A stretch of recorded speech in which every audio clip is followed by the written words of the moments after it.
Assalamualaikum Gambia, assalamualaikum Senegal, auditeurs yi na ngeen def mbaa yeneen ci jàmm.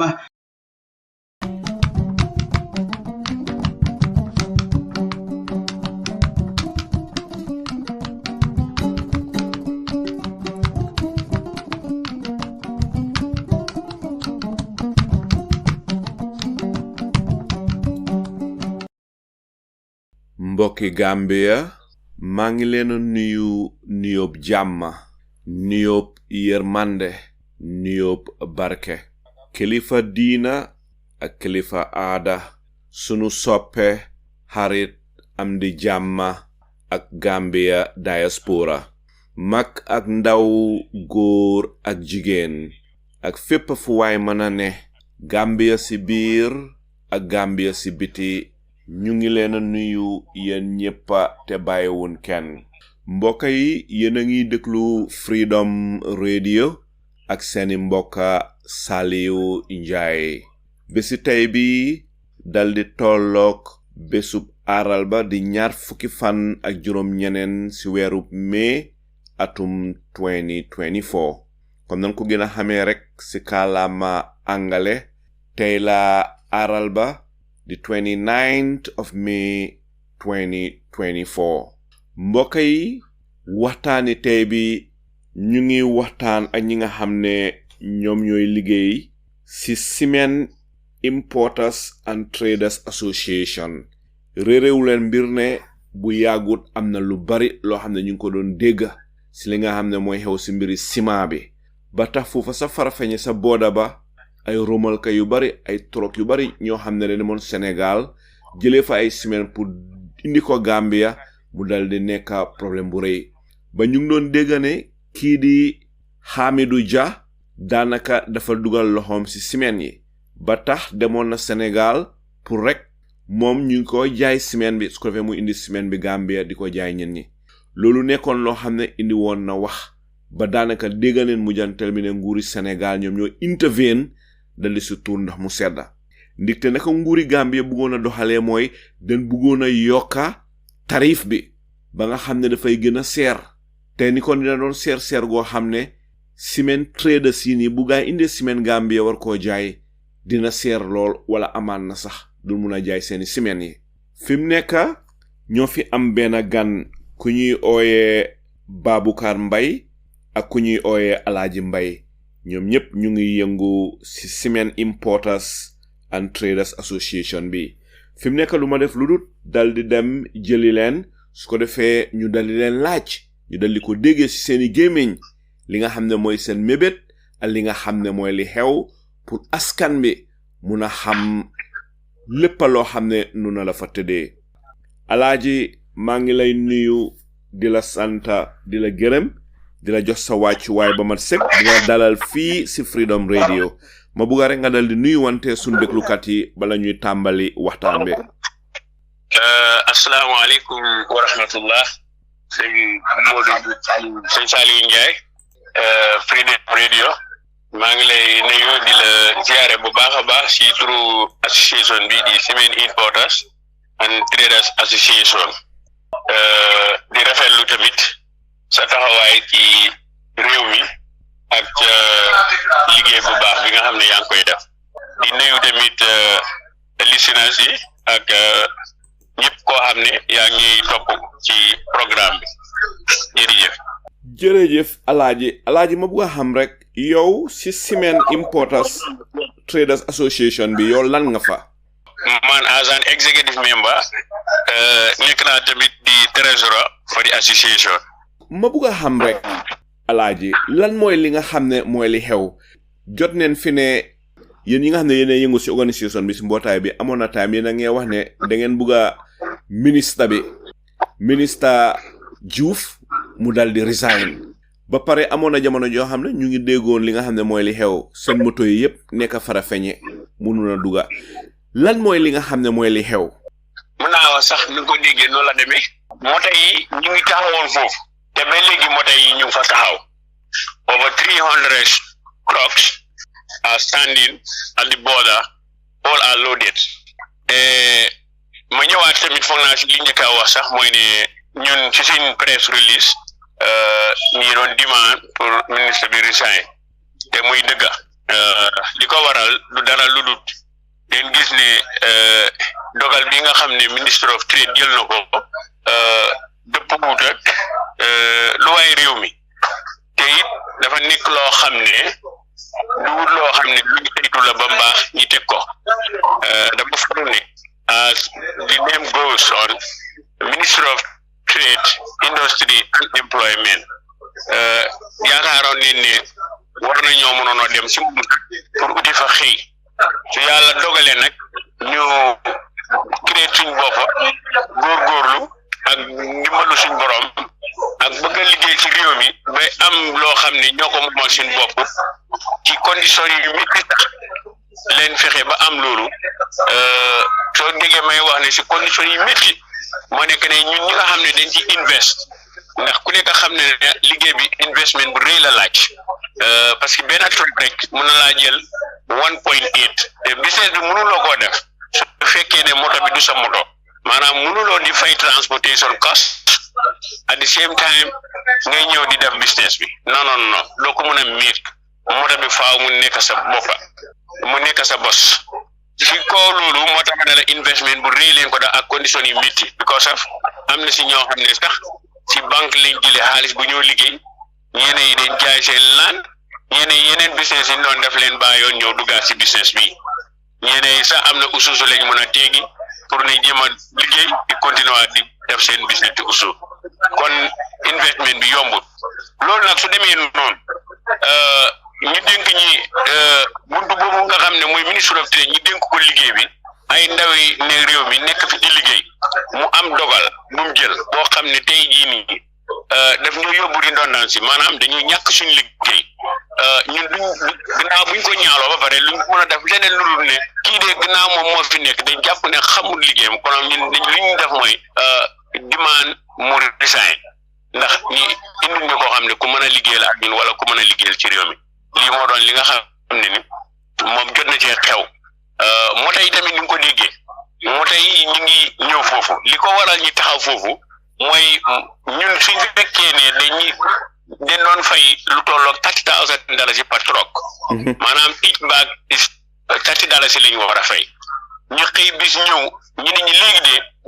instead of ngeen fay $30,000 maanaam $30 par bag léegi bag bu nekk $180 la therefore moto boo xam ne da nga ëpp 1,000 bag te moto yi maximum doo leen di ëpp 1,000 bag then looy ñëw fay mooy $180,000 by then ñu gis ne loolu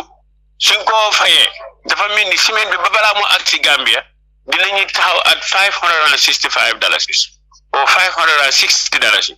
te kaw loolu ciment mu ngay jar Gambia $370 léegi imagine luy jar Gambia $370 nguur gi xëy tegal la loo xam ne yaa ngi koy jëndee ji léegi $560 so obviously ñu xam ne lii de suñ ko indi tamit dafay métti si kaw askan bi waaye askan bi moom xam naa ne dinañ soobee bopp ndax bu ñu demee ba amatul li liggéey faaw ñu jënd ciment bi waaye ñun bugguñoo teg tamit askan bi loo xam ne day diis si moom te gis nañ ne yokk bii nga xam ne dañ ko yokk muy VAT taxe bi nga xam ne moom leen doon fay ci custom bi yokk bi jaaxal nañu ñu ne lii de dañoo jar ñu taxaw jéem a seet ni ñu fexe ba lijjanti ko pour ñu delloo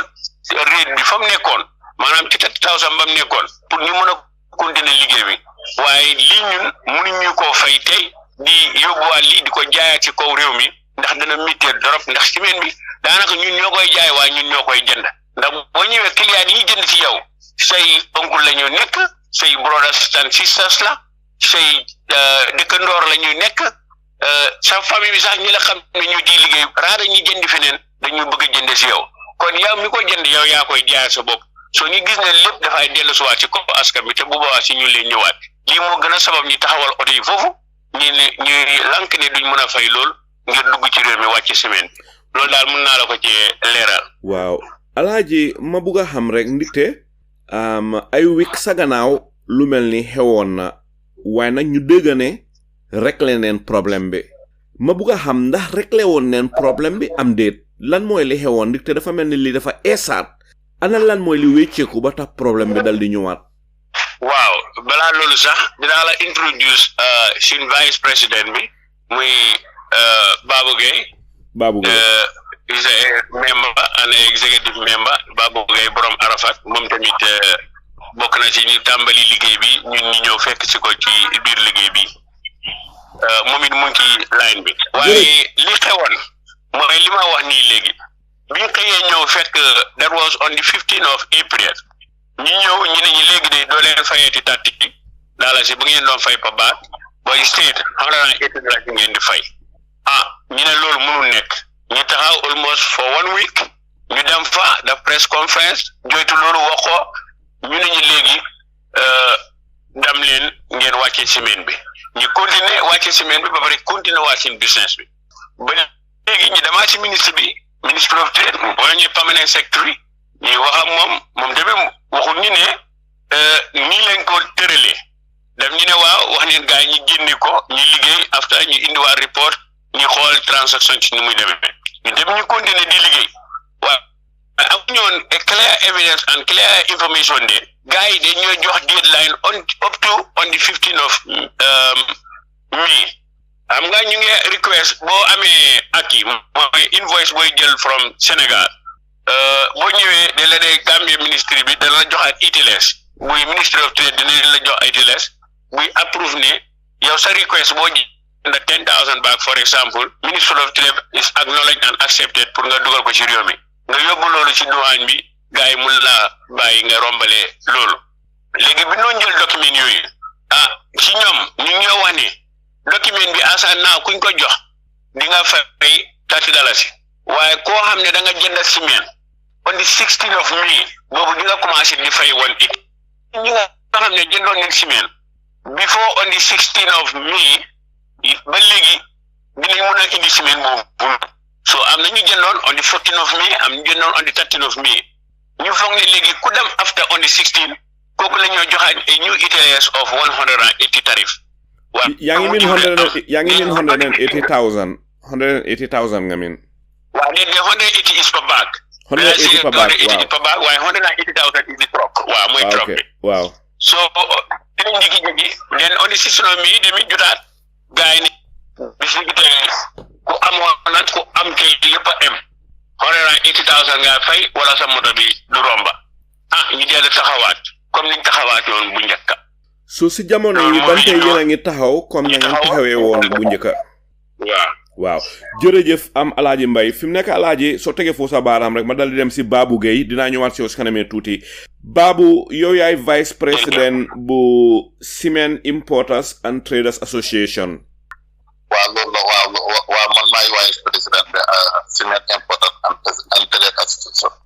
Babou li fee dégg daal nekk na lu naxaree dégg ni te ciment Gambie ñëpp ko soxla te ciment bu seeree rek ñu bari duñ mun a samp seen kër yi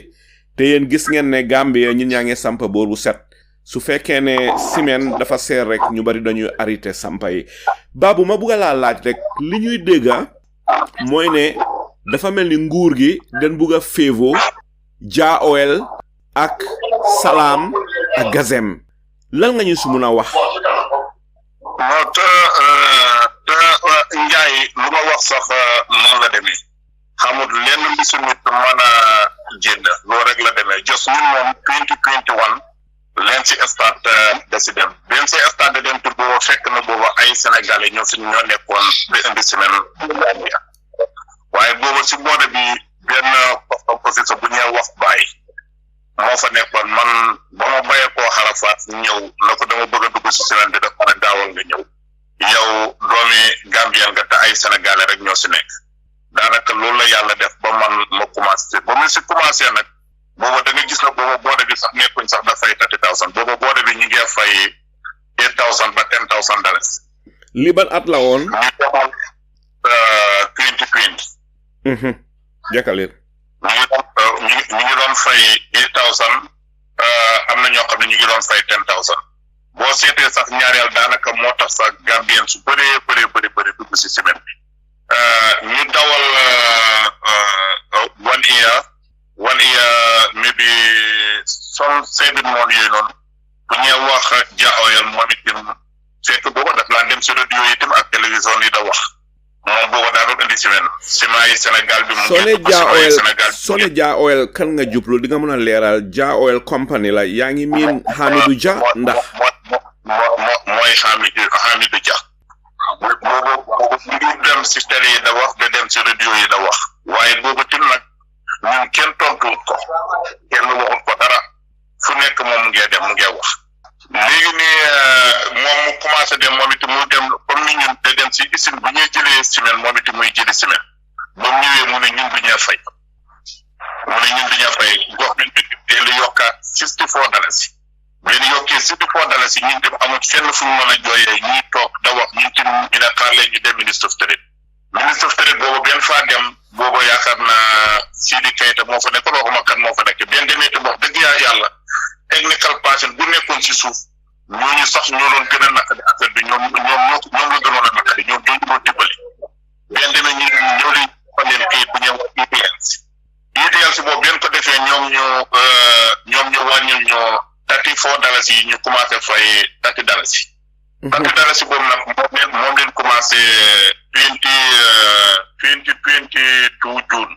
te balaa boobu noonu 2020 bi booba boode bi mu ngi doon fay every month maybe $6 million to $5 million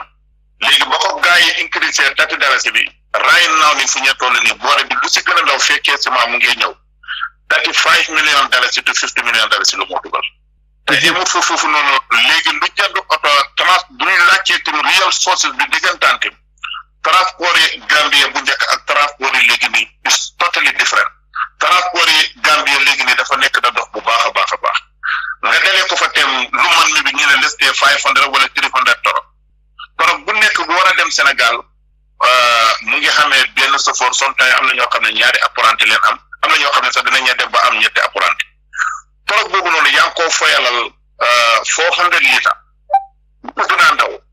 400 litres boobu noonu tey boo defee tey litre bu nekk gox na lu si am $21 sometime $22 loolu ñaata $1 million la torop yooyu noonu da dugal si gox menu Gambia nga dellu baye ko fa nga continuer dem ba si birij bi ñu ngi ko may Gambia boobu grand nga ñëw si birij boobu moto bu ndaw mu ngi fay $250 ñun suñ torop yi buy jàll mu ngi fay 2000 buy ñëw mu ngi fay 2000 $4000 ñaata la si gox menu Gambia de profit da am kenn xamul xaalis boobu nun toll nga dellu ñëwaat si boode bi oto bu dem ñëw mu fay $30,000 lu jëlee $6 million indi ko su $35 million to $50 million loolu ñaata la ñuy dugal nga dellu fay daraaye fa bu njëkk luñ ko doon fay $3,000 léegi ñun ñu xamee suñ torog yi daraaye fay dañuy fay $7,000 ba $10,000 ñu koo fay léegi nag ñu toog benn bis laa la wax ni ay doomi Gambie ñii ñu ngi Sudan man am na sama doy mag yoo xam ne ñu ngi Sudan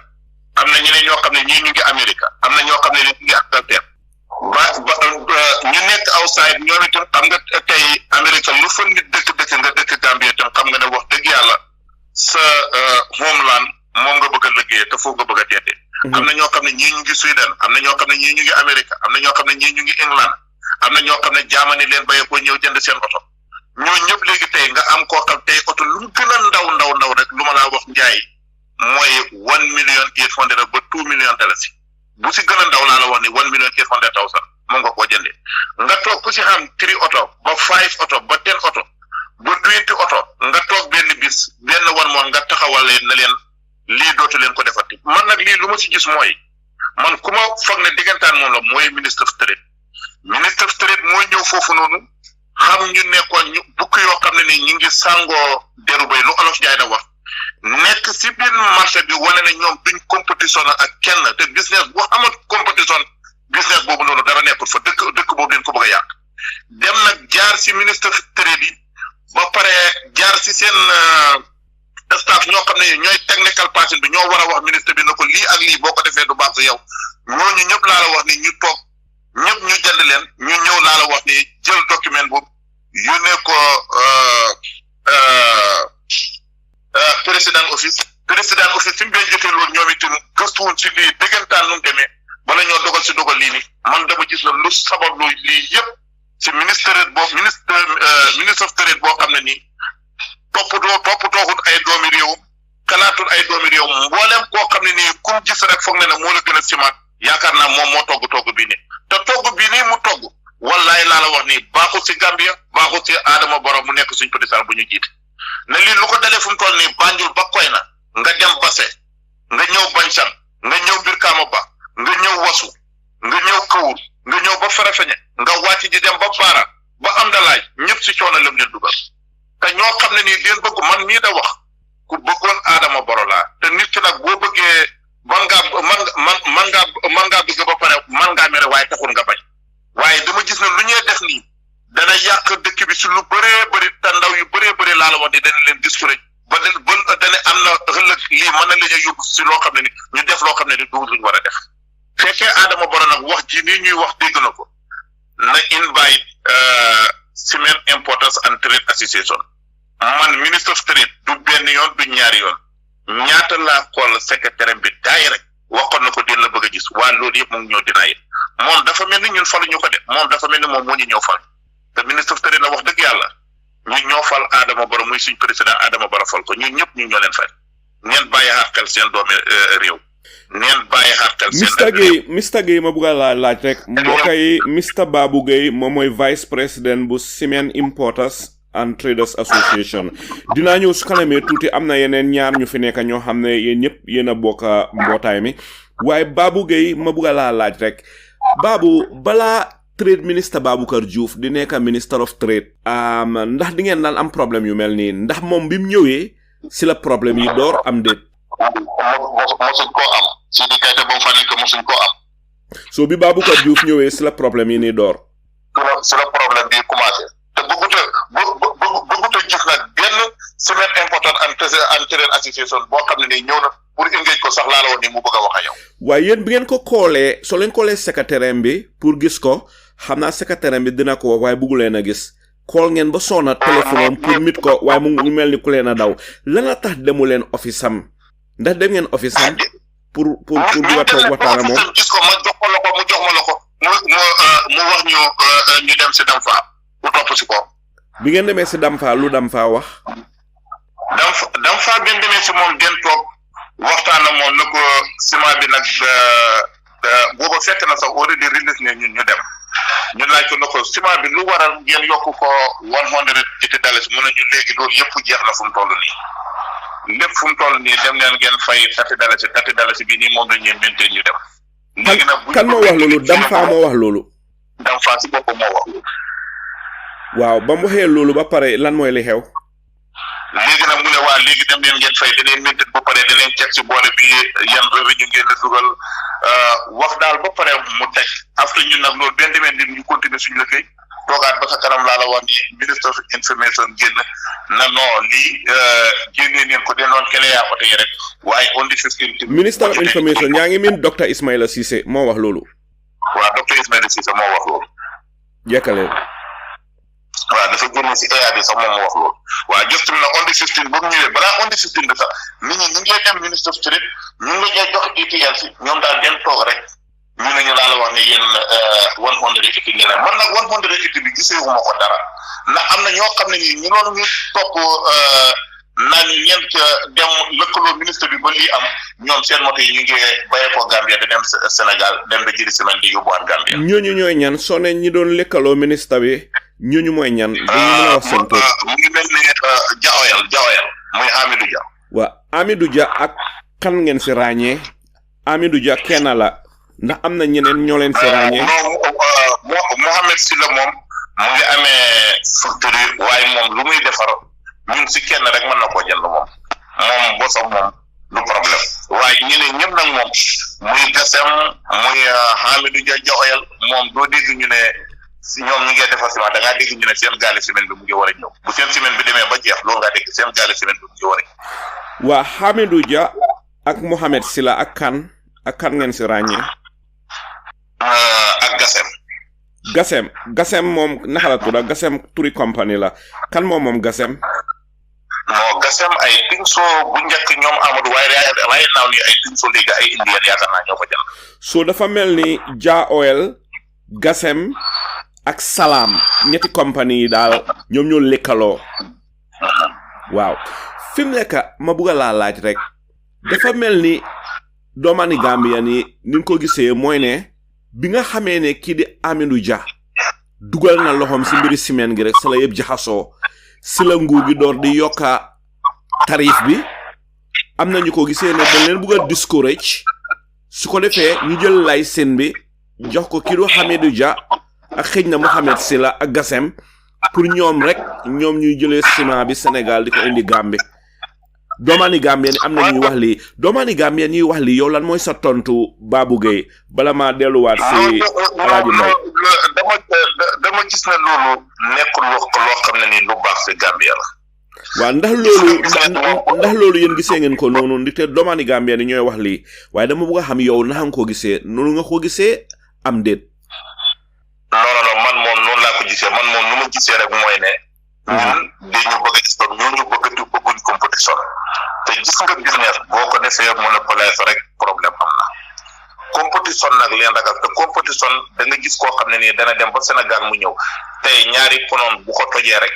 da ngaa gis na sax bu jaayee laa la wax ni dafa loos waaye boo gisee mu ngi xas ba dugg si lii nii da jënd gëm na ne moom tey dana am profit suba tim dana loos waaye dafa am ñoo xam ne nii gëmuñu loolu ñoom luñ gëm rek mooy ñoom seen mbir nay dox rek ba faw tax duna mënta bindoo noonu yow réew mu nga ñëw dëkk na nga xam ne yow ak ñeneen yi na fa juddoo doon te yow ñii lu ñuy def ni yow si lii nga jaar ba man lu nga man non suru loolu sax Babou Gueye gis nga dëkk boo xam ne dafa am démocratie du doxee nii ndigte dafa am ay doomaani Gambien ay doomaani Sénégalais yoo xam ne lii la gaay yaakaar pour dundal seeni njaboot soo nit ki doo mun a ñëw rek axasi jegeñ nga président bi rek nga war a mun a monopolise business boo xam ne dafay génnee ñeneen ñi si business bi ba tax ñooñu du mun a dundal seeni njaboot démocratie duy doxee nii te lii nekk na loo xam ne jaaduwut te doomaani Gambien yu bari dañ ko ñaawlu bu baax a baax waaye Babou dinaa ñëwaat si yow si kanamee tuuti fi mu nekk ma dal di dellu si Alaaji Mbay Alaaji am na keneen ku fi nekk kooku kan la si line bi Baboucar Mbay la waaw ma ne dégg nga li nga xam ne moom la fi Babou Gueye vice président bi jot a waxagum ndax am na loo si bugg a yokka bala maa ñëw si Alaaji Mbay waaw am na lu ma ci bëgg a yokka ma jiital nuyu la Mr Salieu Njie ci borom freedom dem si yàlla si ki fi nekkatoon yàlla na yàlla jéggal ko te yërëm ko xaral ko àjjana amiin ñu ko ñaanal yàlla fa mu jëm yàlla na ko gënal fi mu jógee amiin yàlla na suuf oyof ci kawam yéen ñun bàyyee liggéey bi yàlla na leen yàlla may kattan ba ngeen continuer liggéey bi mu gën a rafet ni mu ko doon doxalee amiin bu loolu jàllee Salieu Njie monsieur Salieu Njie ñu ngi lay nuyu bu baax di la sant di la gërëm ñu ngi lay fay ci dalal bi ñu dalal man maa ngi tudd Baboucar Mbay di président association bi Mr Babou Gueye kooku moo nekk vice président bi Alaaji ku doon wax kooku moo nekk trésorier moo yore wàllu xaalis bi comme ma teg sama baaraam fi Babou Gueye jógee Saliou dafa mel ni lii Babou di wax pour gën a leer wala rek ni Babou di wax dafa am lu ñuy tuddee local company yu nekk ci Gambia ñett lañu woon waaye mën nañ wax léegi ñaar mu fi nekk moo doon Mr Hamidou Dia borom Dia Oil Company Mohamed Silla borom Salam Company amoon na Amadou Samba borom Gasem Cement waaye foog na buñ delluwaatee ginnaaw réewuñ mbir ne Gasem Cement jaay nañ ko ci compagnie indienne lañ ko jaay boobu nag buñ ko jaay ak léegi benn yoon mosuñ ko indi gaal li ko nekk mooy su Dia Oil indee gaalam daf leen dee jaay koota am na lu mu leen dee jaay gaay jël seen tàngi indi ko ribaas ko def ca baag ba Gasem Cement loolu moo fa nekk te loolu muy dëgg bu ñu ko jaayee compagnie boobu ba léegi mosuñ indi benn gaal benn baagu ciment mosuñ ko indi dañuy dem bu Dia indee gaalam mu jaay leen fa gaay jël seen tàngi jël fa poot yóbbu seen place def def ribaak dindi fa gasam ciment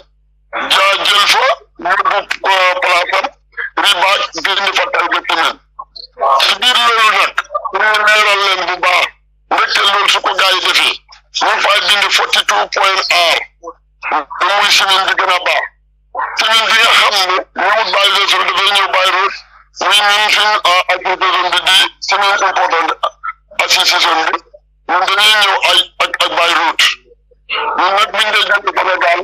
importé si 32.R la léegi nag ñun lu ñu métti dëgg moo di ne comme local industrie yi ñuy wax ne moom lañ nekk di dooleel ndekte suñuy deful lii ñooñu gën dunda loolu dañ ko daaxal local industrie yi mun nañu wax kenn moo fi nekk mooy Mr Hamidou Dia borom Dia Oil Company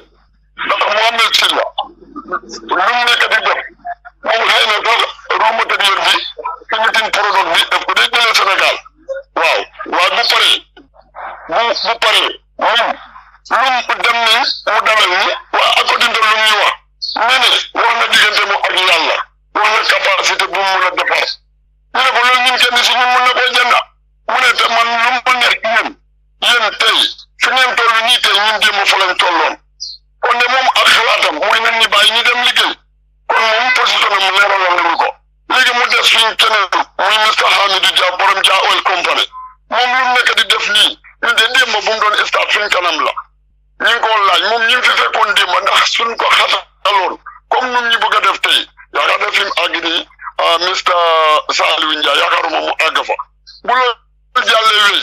moom samedi si gannaaw mu déggu sax 2 weeks yi génne na ci plateforme si Gambia yi mu ngi xamal xaskanu Gambia ne 32.R boo demee Europe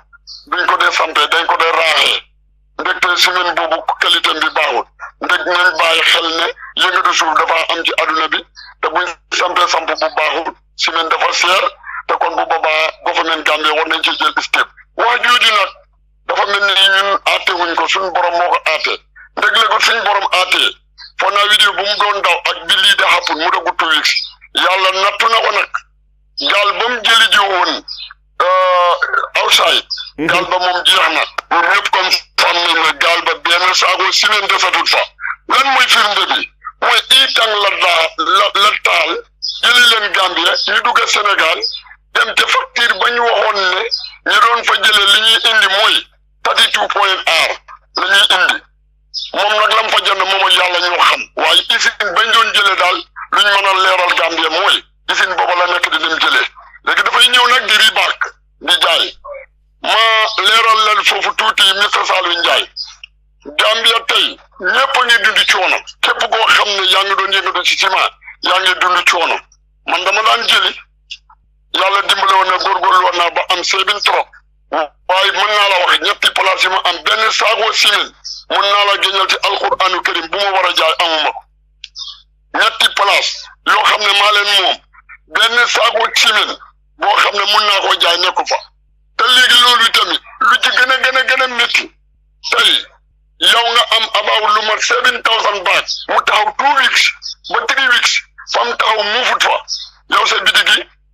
li si nga semaine bu doon ñëw si ngay dund di ci dundal sa njaboot di ci dimbale julliti yàlla yi nga toog rek ñu stop loolu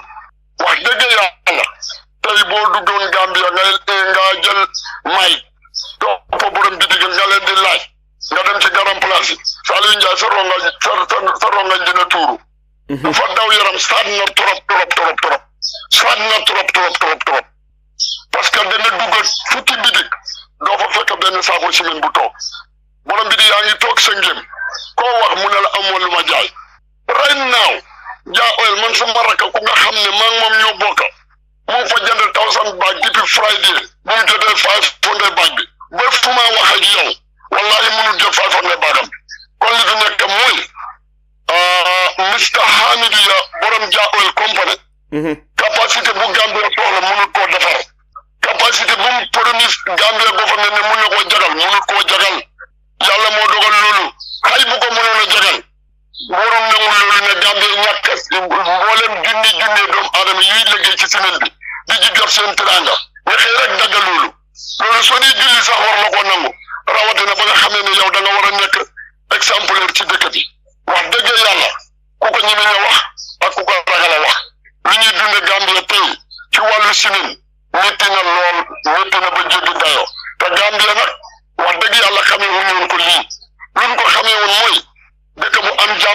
dëkk bu am teraanga dëkk bu am sutura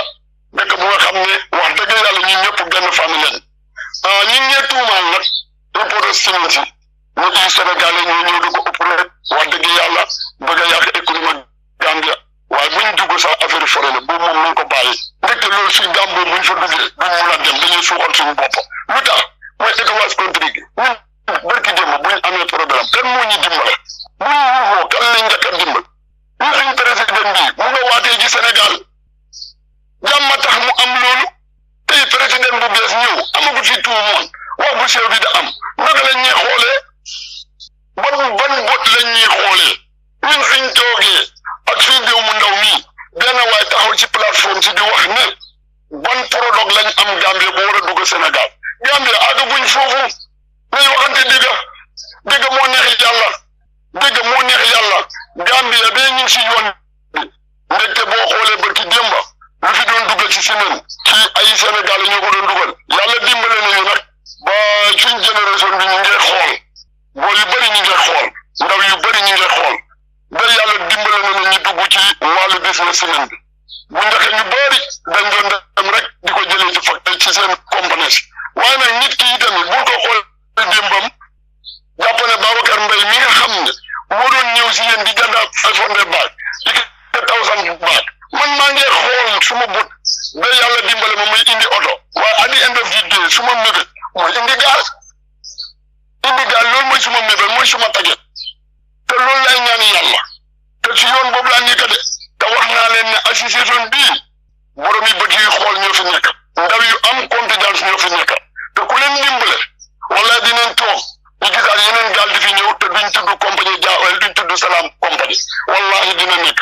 ndaw yu am gis-gis ndaw yu am bëgg Gambia ñoo fi nekk ndax te business bii monsieur Salieu Njie ñi ci invest dafa bari de ñi ci invest bari na de lu bëri moo ci nekk comme sama rakk Alaaji Mbay nu mu ko waxee rek gis nga moo tax bu gëneen ndaw ci price am value 1,800,000 léegi nga dogaa ut capital boo xam ne de boo demee ici mën nga ko jënd teg ko ci kaw nga dogaa ñëw ba ci booda bi nga teg $30,000 pour dugg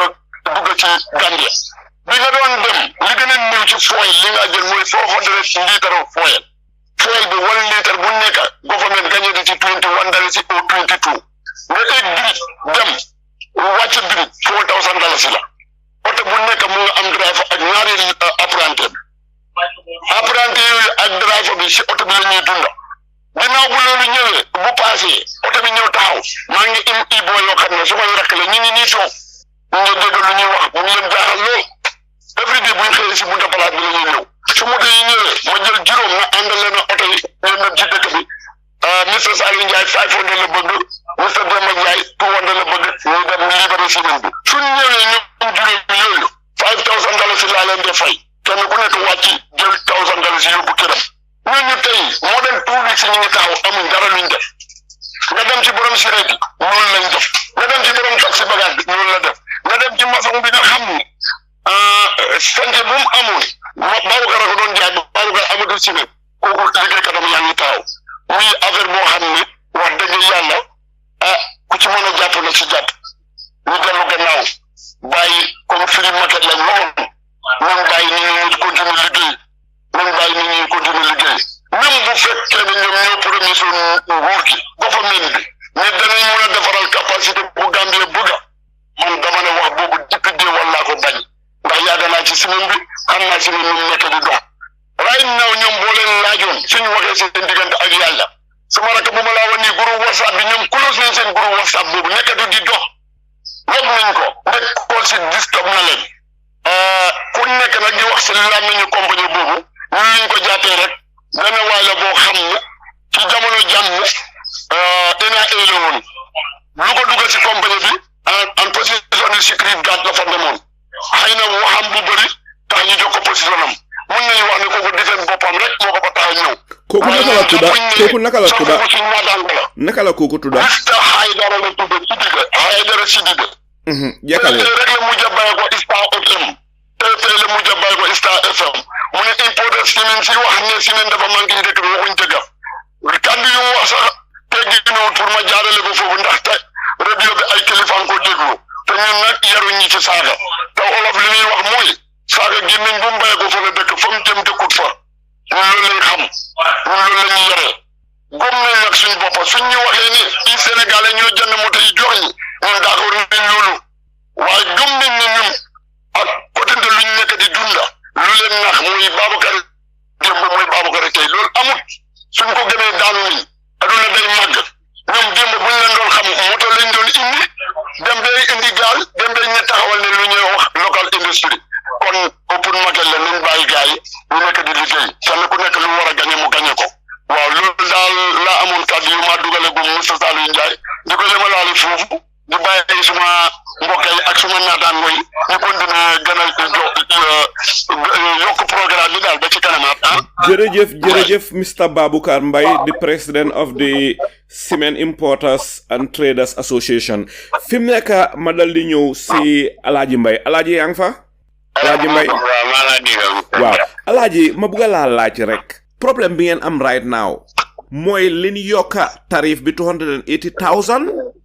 ndax factory bi ngeen laan jëlee ciment bi da leen bañ a jaay den bugg a jaay oil rek lan mooy problème bi ba tax moto yi taxaw. thank you Mr Njie balaa loolu am na ma introduce la suñu secrétaire bi moom tamit mu ngi ci line bi. waaw Mr Modou Diop. Mr Modou Diop moom mooy secrétaire bi. waaw mu ngi ci line bi moom tamit. am nañu ko ci line bi. good afternoon Modou Diop. ok ak kanati ñoo nekk ci line bi Mr Modou Diop mu ngi fi Baboucarr Mbye seen président bi mu ngi fi. ba pare yow Alaaji Mbye yow yaay trésorier bi ba pare ñu am Babou Gueye vice président bi moom mu ngi fi waaw. ok. ak kanati. waaw. yéen ñooñu rek a fi nekk. d'accord souvent ñun ñoo fi nekk waaw. soo fi nekk dugal si laajte bi ma la laaj lan mooy li xew cement factory bi dañ leen bañ a jaay pour jaay oil rek ndax li tax seen moto yi taxaw foofu leen mooy li gaay yokk tarif bi 280,000. exactly loolu moo tax moto yi taxaw foofu day ñëw xëy rek ñëw doon fay 30,000 ñu xëy ñëw ñu ne 180,000 ngeen di fay comme ni ma ko waxee rek Aliya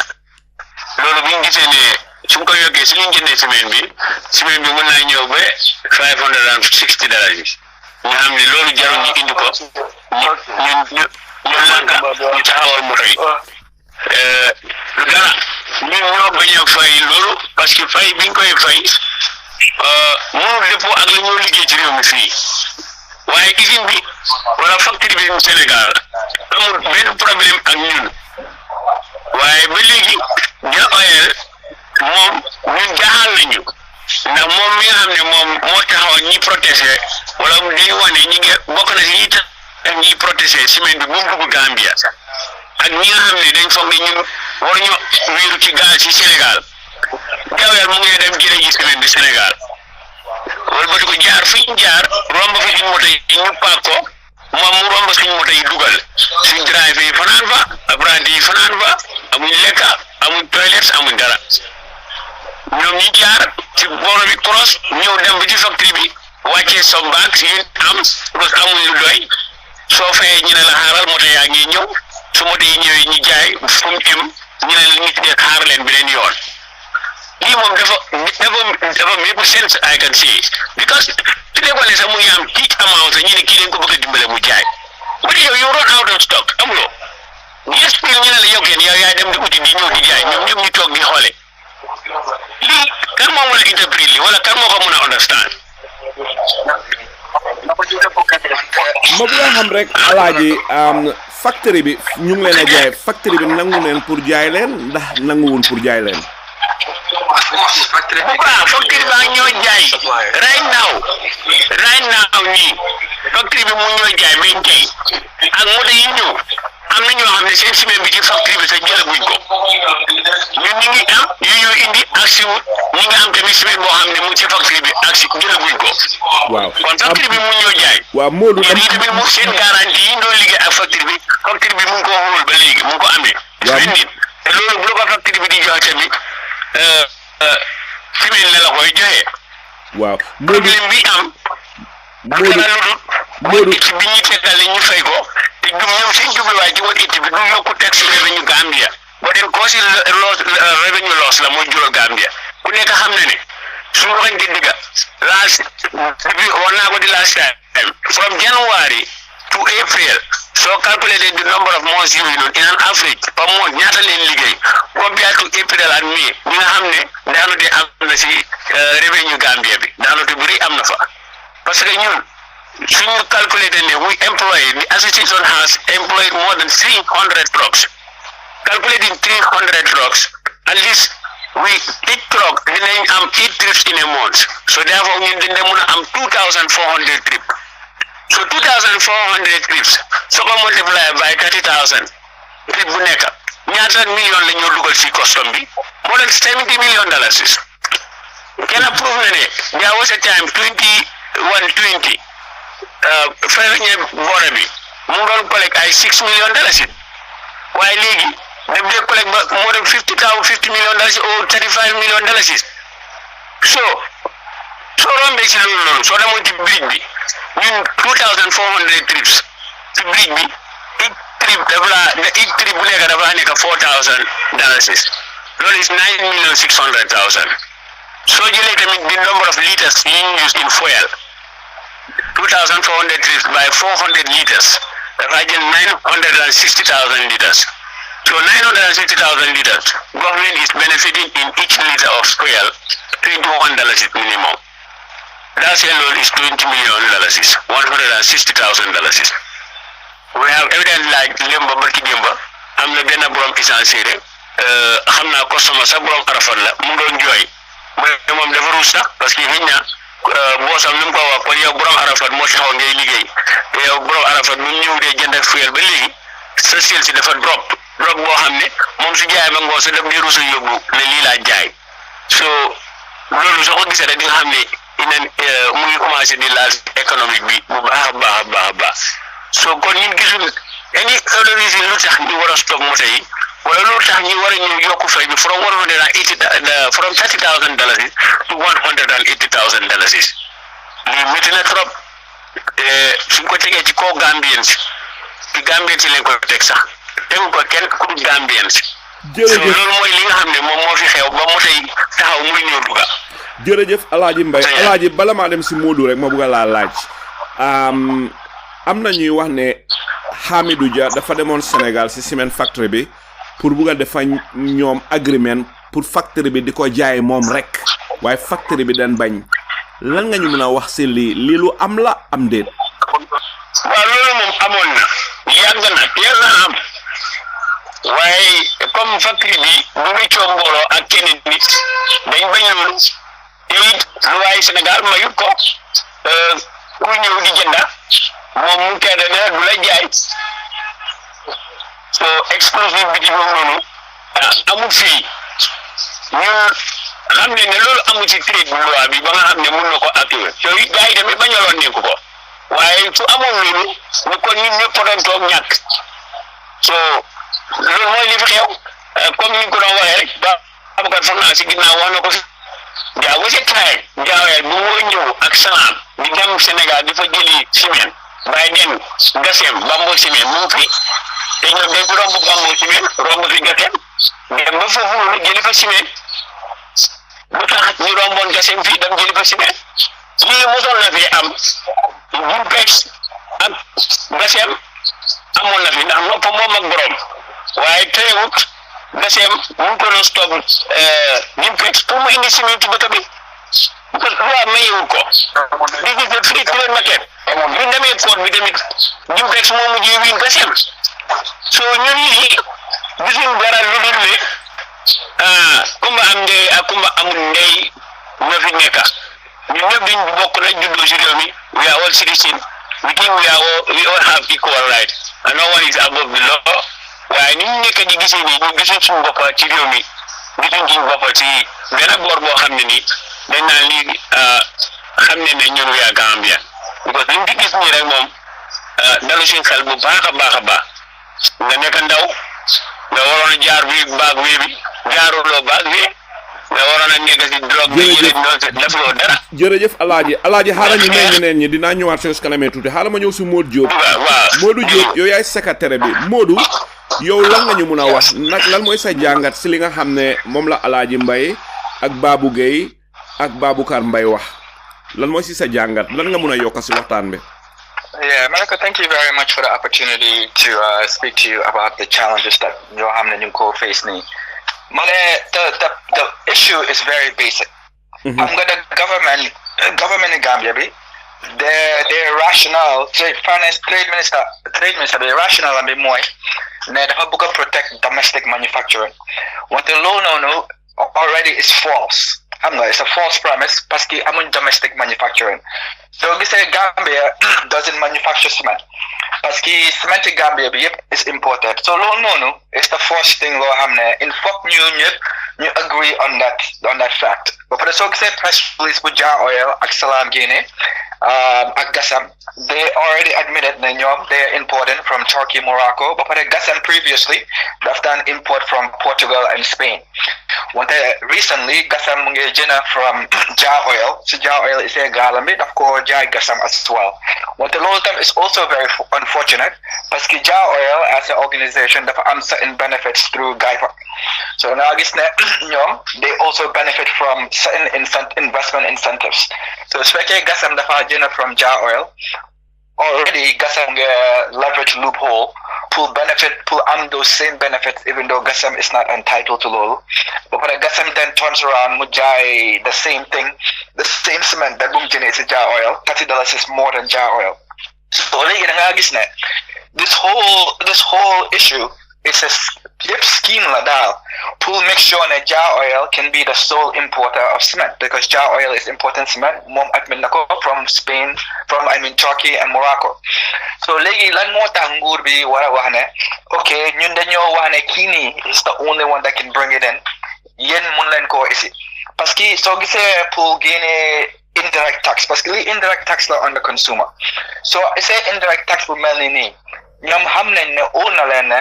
ñun do mëna jël cement jine ko ci factory bi ba pare tax benen $150 si ba pare mën ko jaayé the same price bo jaayé tay $375 $380. So already low no daf la force pour young again ci business bi. It's the only conclusion bo mëna make ci policy change we need. But for the trade minister, GCCP, which is the Gambia Consumer and Competition Protection Agency, we fall under Ministry of Trade. In 2019, the funding analysis, but at that time, the same thing Jar Oil was trying. Jar Oil has been doing this for many years now. We don't try at that time. You release a report. Okay, report bini. What it said basically, more one lead file reduce supply. So reduce their supply. What's going to happen is price is going to go up because there's more demand than the supply. So at that time, and today that's still their position, at the time it was to maximize supply. Bulk cement importers because Gambia doesn't manufacture cement, so it only benefits the consumer to increase supply because prices will stay low. So no, it also brings us to the other point, which is the second point that the government was trying to make was CFA bi dafa manqué ñu dé ici cement ñoo ko manqué parce que ñoom ñu ngay dem jël CFA dem jëna cement. That was their second argument. Low term is also false parce que cement bi lo mëna use CFA. NAWEC is the largest consumer of CFA parce que ñun dañ import electricity from Senegal. NAWEC naka la mo jëné electricity from Senegal du ko dé jëné dalasi CFA la ko jëné. So again, no is also a false premise. But even on top of lolu ñom bulk cement importers they also use the CFA parce que ñom dañ lay dem ci factory but also suñ mënta am euro bi parce que ñom they buy from Europe. Suñ mënta am euro bi dañoo jëna CFA convert ko to euro parce que euro bi ak CFA bi is one. So da nga gis ne lolu is another point. So da nga gis ne right now the third point bo xamne government bi is trying to make ne ñi because it's domestic ñom sen employment base bi lolu lañu try to protect. Low term is also false. Yow demal sa bopp nga taxaw si factory Gasam bi taxawal si biti si factory Jar Oil bi si factory Salam bi ñoom combine mënu ñoo employ 800 nit directly ñoom luñ dee nekk di wax rek boobu da soo dégloo Jar Oil's arguments in the media ñoom dañ dee wax direct and indirect ñoom suñu waxee indirect ak direct bi ñun dañ si bokk parce que ñun ay transporters lañ so dañ dee try include everyone involved in the marketplace suñu waxee direct and indirect wante seen direct employment base bi rombut 800 ñun mun nañ laa wax 300 moto mun employ na directly more than 3,000 nit So the nga gis ne also that premise and that argument is false. So Minister of Trade basically his first argument is false and flawed parce que import cement, they just imported by bulk versus importing it bagged. Yepi sabi is all false parce que nawek largest consumer of the CFA. Nekudne cement importers by road, the largest importer. Third one, employment based. Employment based, it's maximum, at least minimum over 3,000, maybe 800 at the best case.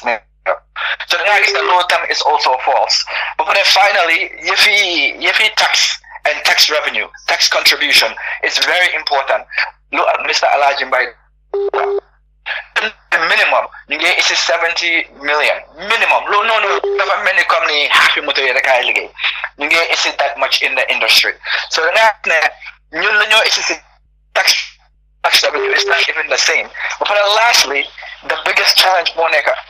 Nalini is going to be the consumer that ends up suffering because particularly it's an indirect tax to consumer. So the next is try force jar oil at 360 do they make halis. He needs the price of cement to go up. So the next is what they're hoping for is that somehow you accept some increase in the import duty. So going to have egal price. So going to have moment egal price. So they're going to jar oil at the trade ministry really cared about the consumer. Gain okay, then definitely want to jar oil don't want to increase the price. What the ham go to you lolo? Because cement so monkey in price egg. So that's ultimately to reduce the supply. The hamne price with the fire egg, so the fair then mom nuna benefit from muna benefit there. Because he mom the funny price with more egg. So price with egg there, he can't sustain his business for price with M. So the guy is the linear, yep, he's leveraging his government relationships. But then we're very disappointed in the trade ministry. Then an agency within the trade ministry. Bulena your economic impact assessment. Who exactly no just what? What then use lolo, providing information bobono. They just wanna move along, see what they already preconceive that somehow this is better for the country when in reality so saying at the point you guys why you're in go dispel in less than 5 minutes. Now those things are all not true. But first if you get cement from Europe, you can take cement from everywhere. You get import cement. Buy like massive with them. One time ñun neighbor Senegal cement tabi ñu use. Wante nañ mëna use cement ci Turkey bu paré ñu ngi taxaw fi di wax yefi ECOWAS ñu ngi taxaw fi di wax yefi free trade ñu ngi do wax yefi pan African trade naka nga mëne taxawé sétan suñu neighbor ci nga ne leen yeen loola naay defal ñun bëgguñ ko dañoo dem ba feneen Europe isi ko ba fii loolu naka la mëna nekkee in the benefit of the pan-Africanism bu ñoo try promote ba pare tam soo ko xalaatee pour is cement from the quality of cement. So it's a cement from Europe. How many days are they jail for more accessible Gambia? But for the more cement with the Fahagawa wow. The water jar oil cement and Bisico Jaisibu Dekabi do last more than 30 days. Parce 30 days is the shelf life parce it took so long to get there, but it was exposed to the elements. You know them Senegal, one day exit. You also cement if I have 90 days, then so now you need cement and traders of the cement. They have a better opportunity to get rid of their stock in a fashion that makes sense. They want to hurry up. I have 30 days to get rid of the stock. They have their inventory and they can do better inventory management. Because I'm need more time to manage the cement. But for the time so cement in bulk. Project it's beneficial for you to have a cement that lasts 90 days versus a cement that lasts 30 days. So all of these things are at the detriment of the Gambian people. So the government still make a ben argument, still release a ben economic impact analysis. Factually, you make this decision. Your decision it's very simple. Jar Oil wants to be the sole importer of cement in the Gambia. But for them, leverage government relationship. Through that flow. Still, so make jar oil import stuff from Turkey. Nakala still go to the factory in Senegal, which how many gis nga video yi. Mu ngay dem ci factory same factory bu ñoo dem ci Senegal di isi extra cement parce que capacité bi amut enough. So mu ngay dem fofu isi ko. Wante mu ngay mëna jaala, ñun mëna ñoo jaala. xam nga so loolu noonu yëpp dafa make it ben sense but it doesn't help the Gambian consumer in the long term, in the short term or in the long term parce que capacity Gambia tey dina more than double in just the next 15 years parce que soo seetee the World Bank assessment Gambia's population na dem up 85% by 2050 so ñun lu ñoo consume si cement tey is nothing so naka nga mun a waxee ne ñetti companies are the only companies that can compete in this industry génnee si everyone else xam nga competition moo dee isi innovation ba pare mooy lower price li so ba pare tam ñun investment suñu def si biir industry bi nii soo ko xalaatee man maa ngi bàyyi suma liggéey America jaay suma kër isi suma njaboot pour ñëw invest Gambia bi so man it's very insulting su gars yi taxawee fii naan Sénégalais ñoo leen jëndal moto naan ni investuñ dara ñun ñu ngi invest tens of millions am na ñu bëri 20, 30, 40 million dollars xam nga man personally mun naa laa wax invest now almost $1 million to stand up my operation ba pare tam maa ngi indi investors foreign direct investment xam nga yeneen investors from America suma network bu ma amee pour ñu ñëw invest Gambia ñoom ñu ngi xoolee lii in a different perspective ne Gambia doesn't protect assets ba pare tam Gambia doesn't protect the businessman ne Gambia mun naa jóg benn bés rek yaa sa investment bi yëpp parce que loolu noonu daf xam nga soo dugal sa xaalis dara you have to look at the country's approach to business and ease of doing business in a country so now gis ne Gambia is last place in almost every metric boo mun a xool but it got worse since Yaya Jammeh lolu is almost impossible to have and since Yaya Jammeh the ease of doing business in Gambia is worse that inflation is the highest it's ever been but so whole dalasi bi is the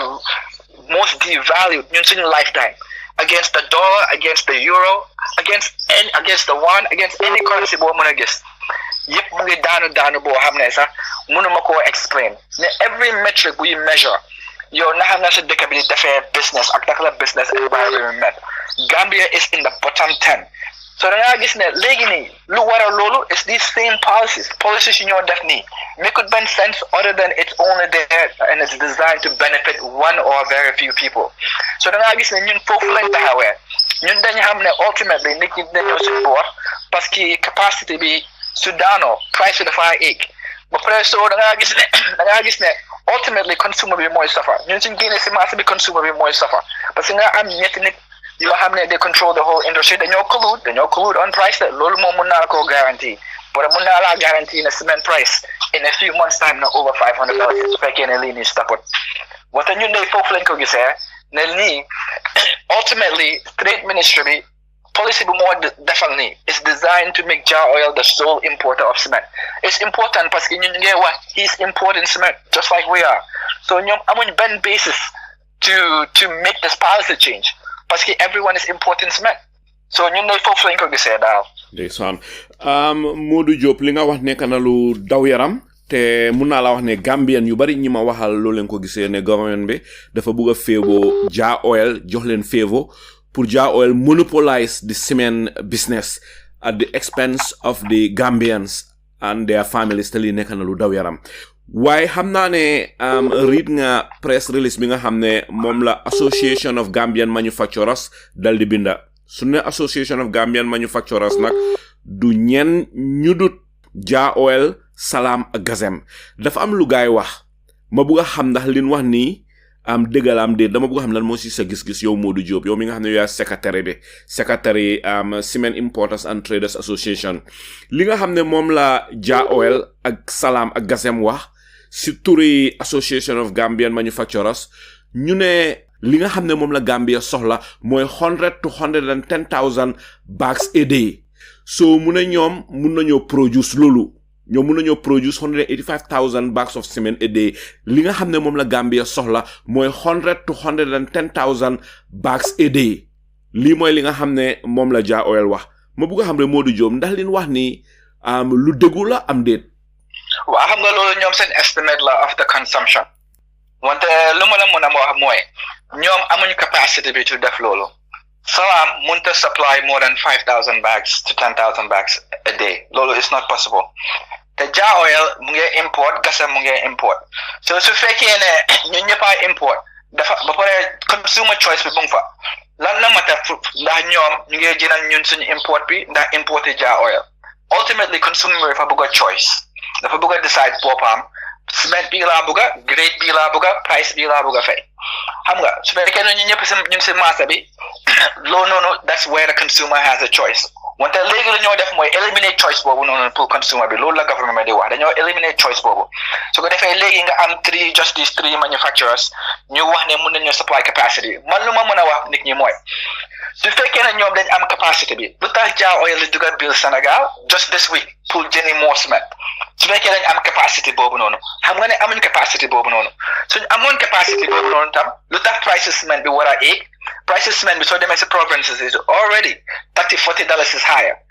xam nga parce que ñoom duñ ne aga duñ ne mën a supply market yooyu noonu yëpp ñun ñoo daan supply market yooyu noonu so su fekkoon ne am nañ capacité bi loolu yëpp tam du am so loolu noonu is another point foofu noonu of misconception si yëfi capacité bi man lu ma gën a jaaxal si lii sax lu ñoo wax ne ñoom dañ am capacité suñ amee capacité bi why don't you put it out su fekkee ne nga am capacité boobu tey what is preventing you from actually supplying the market with that capacity naa la wax lu tax duñ ko def parce que bëgguñ price bi wàcca so da ngaa gis ne this whole thing is about protecting their profit margin. It's about nothing but protecting their profit margin. You also amee factory, nga ne ma sa factory bi mu ngi produce 10% of your capacity. Lu tax ngay produce 10%, so mu ne produce 90% or 70%. Parce que bëgguloo dugal cement si marché bi because dafa wàññi price bi. Li laa doon wax about GCCP seen assessment bi. Gambia benefits from maximizing the supply parce que loolu rek a mën a wàññi price bi. Parce que ñëpp a ngi compete. So da ngaa gis ne price bi il faut mu wàññeeku. So ñoom mun su fekkee dañ lu ñu wax dëgg la ne ñoom mun na ñoo supply ñu ngi supply only 10% mun na ñoo supply beneen 90% def ko yow nit loo pour stop ñu yow defal sa additional 90% bi rek price bi wàcce su ko defee Gambian consumer bi benefits wante they don't want to do that instead luñ bugga mooy génneel ñeneen ñu dee isi cement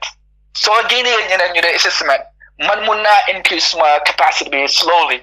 ba pare maintain price bi parce que man lu may xalaat rek mooy suma profit margin dëgg loolu noonu rek a ko mën a gisee ne ku am capacity boo xam ne mun nga koo génnee pour dimbale price bi su ko defee consumer bi can benefit wante defuloo ko you're protecting your profits you're only protecting your profit margins loolu is a self-interest and guy xool so instead ñoom la ñoo proposal Ministry of Trade bi mooy génneel ñeneen ñi su ko defee that supply goes down I can increase my supply and then still maintain a higher price. Loolu noonu rek laa ko gisee wu ma ko dara lu dul loolu. So bon dafa mel ni Mr. Diop Jah Oil ñoom lii yëpp seen njëriñ rek la si gars yi di seet ñoom dañ bëgg a monopolize the cement business ba pare increase prices yi mu mel ni at the end of the day consumers ñoo nekk di victim because su fekkee ne gars yi monopolize leen cement business bi yéen they will put you out of business. Which is very very cruel ndi tey ñun xam nañ Africa ne business moom la ñun ñi yaakaar pour mun a survive pour mun a dundal seeni families man Gambian yu bari leen foog ne kii du Aminou Jah should be very very careful ndi tey ni moo defee business am because of moom own coobareem rek pare na pour put ñeneen out of business doomaani Gambien yu bari wax ne ne julli du xalaatee nii mu am leneen loo xam ne ñoom wax neen ko dama bëgg a xam ne la mooy sa xalaat bala maa dem si ñeneen ñi because ñoom ñu ngi wax ne ñoom ñooy di Association of Gambian Manufacturers mooy Jah Oil Salam ak Gazem Jah Oil nag ki ko jiite mooy Hamidou Jah mi ñoo waxtaanee nii dafa am lu mu wax dama bëgg a xam lan mooy sa xalaat mu ne Jah Oil Salam ak Gazem ñoom ñu ngi contribute si économie Gambia bi $75 million ba pare mu ne ñu ngi employ over 5,000 Gambians directly and indirectly ma bëgg xam ndax li dëgg la am déet si sa gis-gis. Well, let's just start with the most basic one because we can prove it very easily. There is no possible way employing 5,000 nit. Loolu laa doon wax loolu tax ñu ne direct and indirect ñoom suñu waxee indirect ñoom dañu include parce que ñun transporters la am na ñoo xam ne it's a free market xam nga ñun nekkuñ di forcé like kuy liggéey kii so they are transporters ñu dee liggéey ñoom sax so wante da nga gis ne ñooñu noonu dañ leen have seen employment wante ñooñu they need choice ñoom suñ buggee liggéey just directly with Senegal then liggéeyal directly with Senegal suñ buggee liggéeyal directly pour transport other goods them liggéeyal transport other goods like the basalt batong bi ak noonu so da nga gis ne ñoom suñu waxee direct and indirect man I'm a economist by trade. Whenever someone says to me direct and indirect, I'm always very suspicious. parce que yow xam loolu dugal si indirect bi mun naa laa wax demal nga taxaw si seen factory bi ñoom it's not possible it's just not possible ne ñoom seen directly am nañ 800 nit ñu leen a liggéeyal ñun easily mun nañ ñëw proof ne am nañ 3000 nit ñu ñuy liggéeyal directly between drivers yi apprentices yi ak laborers yu dee wàccee cement bi te ñun sax counting indirect bi moo nekk shopkeepers yi ak traders yu nekk si industry bi xam nga ñooñu tam ñëpp dañu dee liggéeyal parce que yow loo doon wax sax dafa am solo which is ne moom dafa bëgg a monopolise market bi soo ko xalaatee lu dee xew soo amee monopoly moo nekk comme ni indirectly luy xew mooy Jah Oil tey dafa am shopkeepers yu bari bëggu noo jaay cementam bi parce que lu tax parce que Jah Oil monopolistic practice la nekk di continue even before this dafa bëgg a jaay wholesale and retail xam nga nit soo ko jaayee wholesale ba pare nga dem taxaw si kanamam which he does very often it's a very prominent practice of Jah Oil nga dem si kanami shopam isi sa container bi teg ko nga ne da ngaa jaay retail ba pare nga jaay retail at a lower price than yow loo jaayee keneen wholesale so da ngaa gis ne lii nii 800 jobs yu gaay amee nii ñuy nekk di wax naan 5000 la wante 800 la 800 jobs yooyu noonu yu gaay di amee not only ñoom su lii demee dinañ put ñun the transporters out of business wante tam retail shops yi yëpp la ñoo put out of business parce que Hamidou Jah ak Jah Oil ñoom seen practice bi mooy pour dominate every aspect of the supply chain bugguñoo am retailers yi bugguñoo am transporters yi so how is that benefiting the Gambia and the Gambian economy and the Gambian people loolu noonu dafa possible sax so loolu noonu like in foog ñu seet loolu noonu it's not just us it's also the traders and the retail shops ñooñu yëpp la bëgg a daaneel su ko defee moom mu monopolize marché bi yëpp so then consumer bi mooy ultimately shopper obviously parce que then he can control whatever the price is coming back to the first question which was about the $75 million of contribution no they haven't provided any analysis or any evidence ne loolu la te mun naa wax ne ñoom dañ dee benefit from GIFA investment certificates so they already don't pay certain duties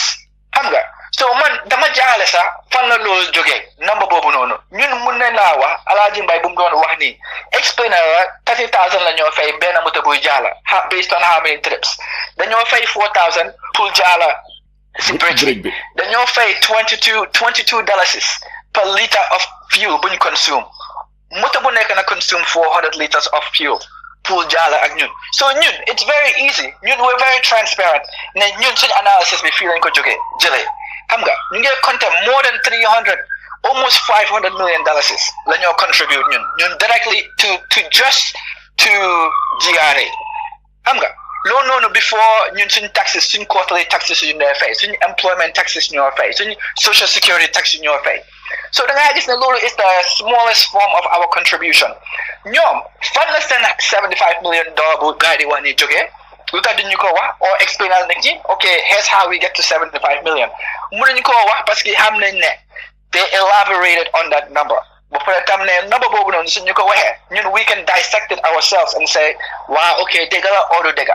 wante ñoom benn tey just like trade minister bi own Gambian people yi the economic impact analysis boo xam ne dina wane exactly lii ne ñii this is how much they contribute ñii this is how much they contribute xam nga ba pare even putting all that aside su fekkee ne ñoom ñu ngi contribute some amount of money directly to the government ñu ngi contribute some amount of money directly to the government why would the government say okay yéen seen contribution bi bugaatuñ ko how does that make any sense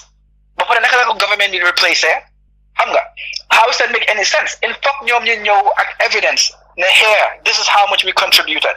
here is how it is wante ñoom defuñ loolu benn tey ñun suñ bos math bi defal nañ la ko it's very easy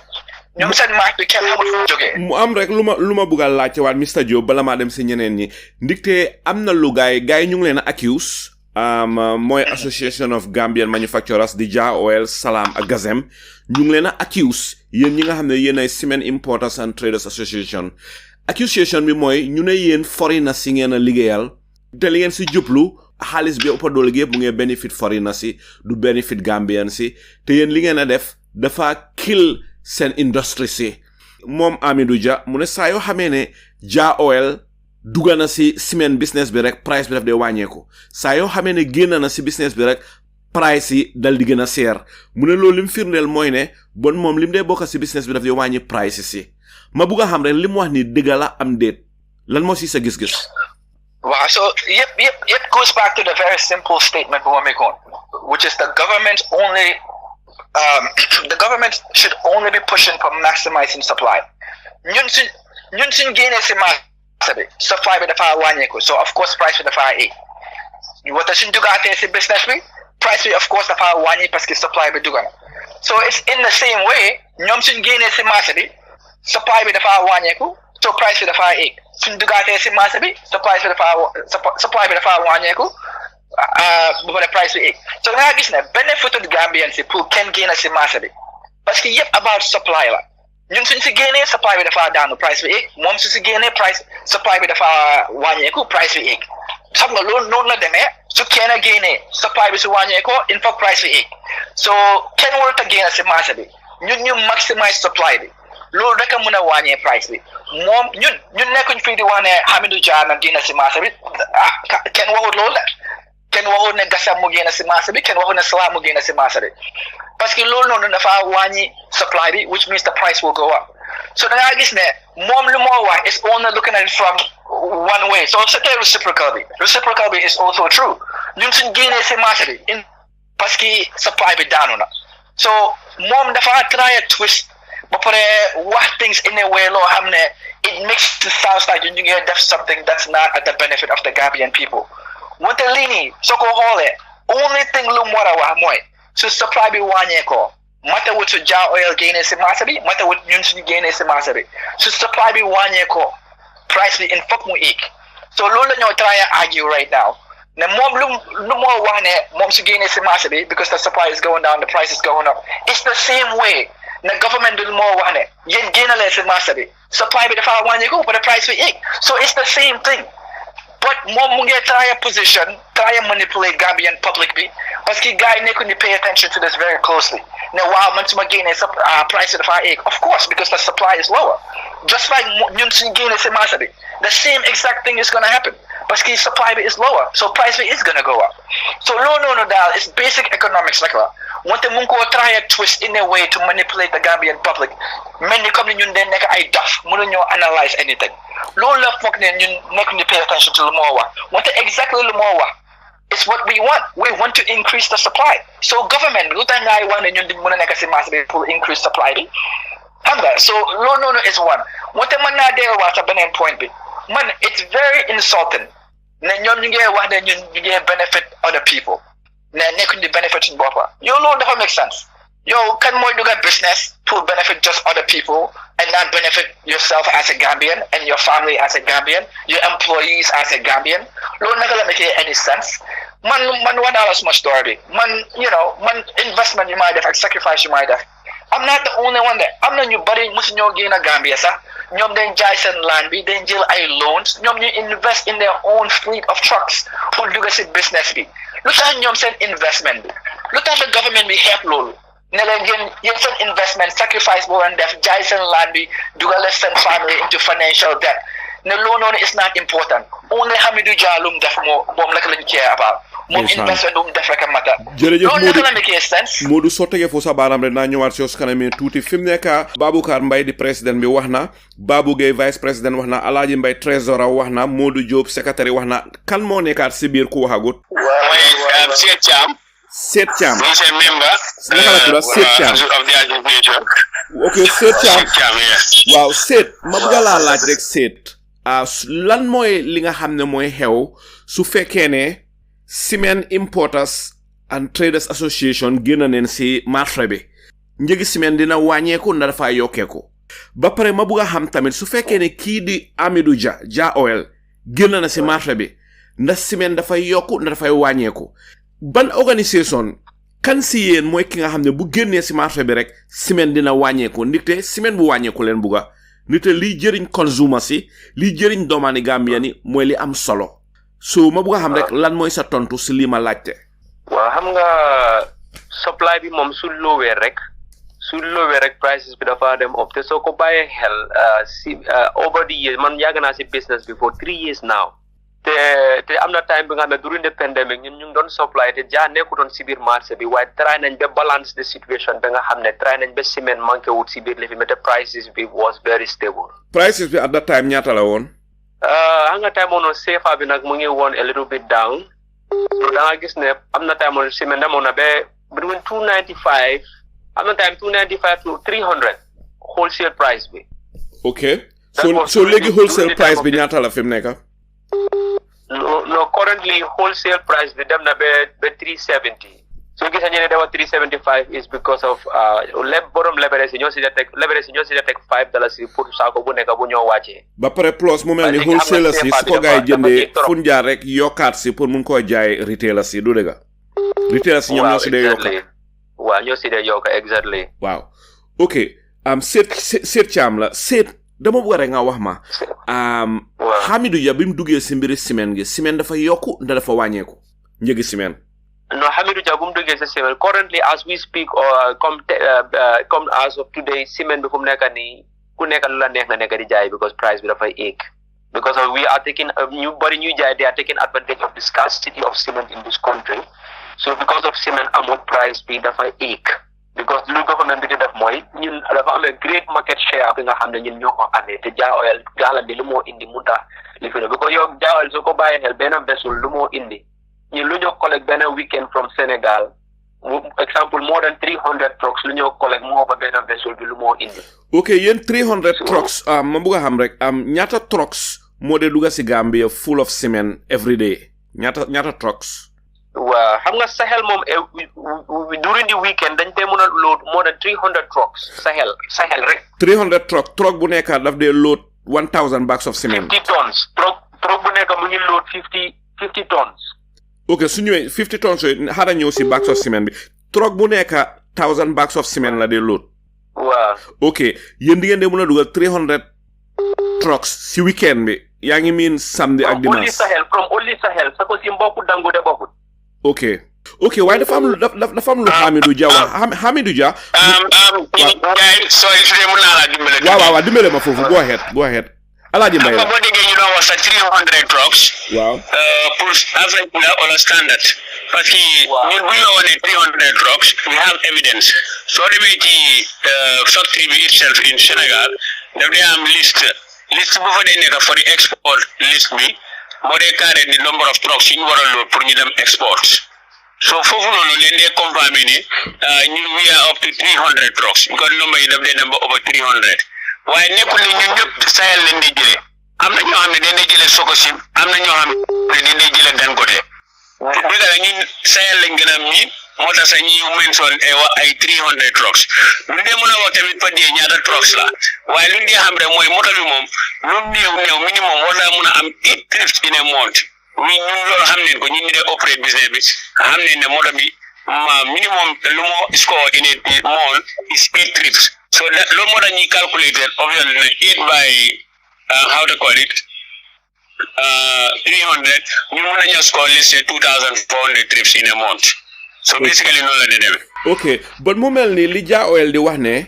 moom kii ni Hamidou Dia mu ne moom Hamidou Dia Jaa Oil Salam ak Gazem mun na ñëw produce 185,000 bags of cement a day mu ne Gambia liñ soxla mooy from 100 to 110,000 bags a day. ok li ma bëgg a laajte su fekkee ne li nga xam ne moom la Jaa Oil wax dëgg la ne ñoom neen mën a produce 185,000 bon dafa mel ni yéen li ngeen a dugal si ciment rek moo ëppa li nga xam ne moom la Jaa Oil ak Salam ak Gazem di produce a day ndax ni kuy xalaatee ni ndax loolu dëgg la. That's exactly the point. loolu Mr. Njie. waaw naan loolu is very straightforward. xam nga lu tax. waaw ñun ñii tey suñu moto yi suñ toonoon rek dem si any of them wala ñu seetlu si ñoom sax dee ko loolu loot os. loolu moom is obvious. ba pare démb ak tey rek la ñun just 12 days we are getting to 2 weeks lañ toog. billahi seriously speaking. bon dafa mel ni yéen daaxaa ngeen loolu bon dafa mel ni yéen daaxaa ngeen li Jaa Oil wax dafa mel ni bon yéen li ngeen a dugal si ciment moo ëppa li Jaa Oil wax ne ñoom mun nañ ko produce a day. waaw daaxaa nañ ko. moom la neex moom lekk ko moo ëpp njëriñ. dinaa try kenn si line bi su nekkee online. dinaa ko ask because he is very good moom witness la. Jaa Oil nañ bàyyi xel lu Ja Oil dee dugal si ciment si biir example every 3 months. Njaay fan laa bëggoon indi sa attention mooy ne February di Njaay naam February di indi woon gaal bi nga xam ne 24,250 metric tons ak 8,000 metric tons in February. loolu la indi woon te loolu limit na la li nga xam ne Gambia lu seen loolu within 10 days semaine boobu daf dee jàll si border bi loolu mu ngi ko indi woon in February. lu mu order woon February xam nga daf doon jëlee ciment Sénégal December ak January. bu gaal bi ñëwee si la stoppoon di demoon Sénégal. mu doon jëlee si gaalam bi so lii la doon collect woon over almost a month semaine gi la nekkoon di collect woon Banjul. ñaata la doon collect bi nga mën a waxaat number bi ma dégg ñaata. ñaari bill of loading yi first bill of loading bi 24,250 metric tons second bill of loading bi mu ngi nekk 8,000 metric tons. loolu ñaata bags of cement la. loolu dafa nekk arama Atlant together dafa nekk around 600 and something there. bon mu mel ni yéen li ngeen a dugal si ciment Gambia moo ëpp moom li moo produce cement. plus 8,000. Musta Diop dimbale ma. loolu is correct. Okay. Loolu laa bëgg a xam. Loolu is correct. Okay. Loolu is correct. ñun lu ñoo essayer basically lu moo wax mooy. moom lu mu mën a produce ñu ne in a month ñu nañ koo produce in 10 days so we're doing almost 3 times as much as he is. Okay, jeex na tak ñoom seen capacity bi sax jarul ko compter ko. Okay, jeex na tak moom souvent seen capacity bi mu tut 10,000 back 5 to 10,000 back maximum. jeex na tak loolu laa bëggoon ngeen leeral te loolu leer na bon mu mel ni yéen li ngeen a dugal ciment Gambia mu ëpp foofu li nga xam ne moom la Ja Oil ak Salam ak Gasem di jox Gambian yi ndigte ni ciment gën a bare rek noonu la Gambian yi di gën a kontaanee noonu la ciment di gën a am njëkk li di gën a yombee waaw waaye nag am na loo xam ne Ja Oil wax neen ko ma bugg a xam ne la mooy si seen xalaat ndigte mu ngi leen a tilimal naan yéen seen ciment bi qualité bi baaxut wax na sax ba ne yéen Njaay soo ma mun a may tamit ma leeralal la dara. waaw go ahead dafa am koo xam ne ni he is a member of the association yàgg na di jënd si Ja Oil yàgg na tamit di jënd ci kii nu ko wooyee ci Salam daf dee jënd ci in both of them mu ngi amee tamit truck yoo xam ne daf dee jënd from Sénégal waaye moom jënd na ciment depuis Friday ba léegi mu ngi ci ciment bi jënd na si njaa bi 1,000 back gars yi soblay ko 500 back so ñu ngi ko amee 500 back since on Friday up to date te ñoom ñu ngi wër di wane ñoom ameeluñ kenn ciment te bu mu jëndee 1,000 back gars yi dañ ko ne xaaral ba mu tamit dem Sénégal su ñëwee ñu mun laa soblay so foog naa ne kooku tamit moom witness la boo xam ne ni pour mu proof la ne gars yi mënuñoo make market demand at the same time they run out of stock. ok boobu leer na waaw fi mu nekk ma bugg a xam ma ñëw kan moo waxut fi mu nekk Cheikh Thiam wax na kan moo waxut dafa am ku nekk si biir ko wax. waaw am na quality bi de. waaw ok Modou Diop xaaral ma ñëw si Modou Diop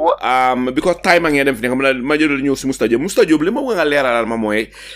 Association of Gambian Manufacturers di Ja Oil Salam ak Gasem ñu ngi leen a tuumal ne yéen seen ciment bi quality bi baaxut ba pare mu ngi wax ne yéen 32.5 R moom ngeen dee jaay while si ñoom ciment yi nga xam ne moom leen dee baak moo nekk 42.5 R so Ja Oil ñu ngi wax ne 42.5 R bi mooy a better quality te yéen seen ciment yi yéen a ngi koo jëndee si place yu mel ni Areski ak Sarpoji li nga xam ne moom la Ja Oil wax lan moo si sa tontu Modou Diop yow mi nga xam ne yaay secrétaire bi.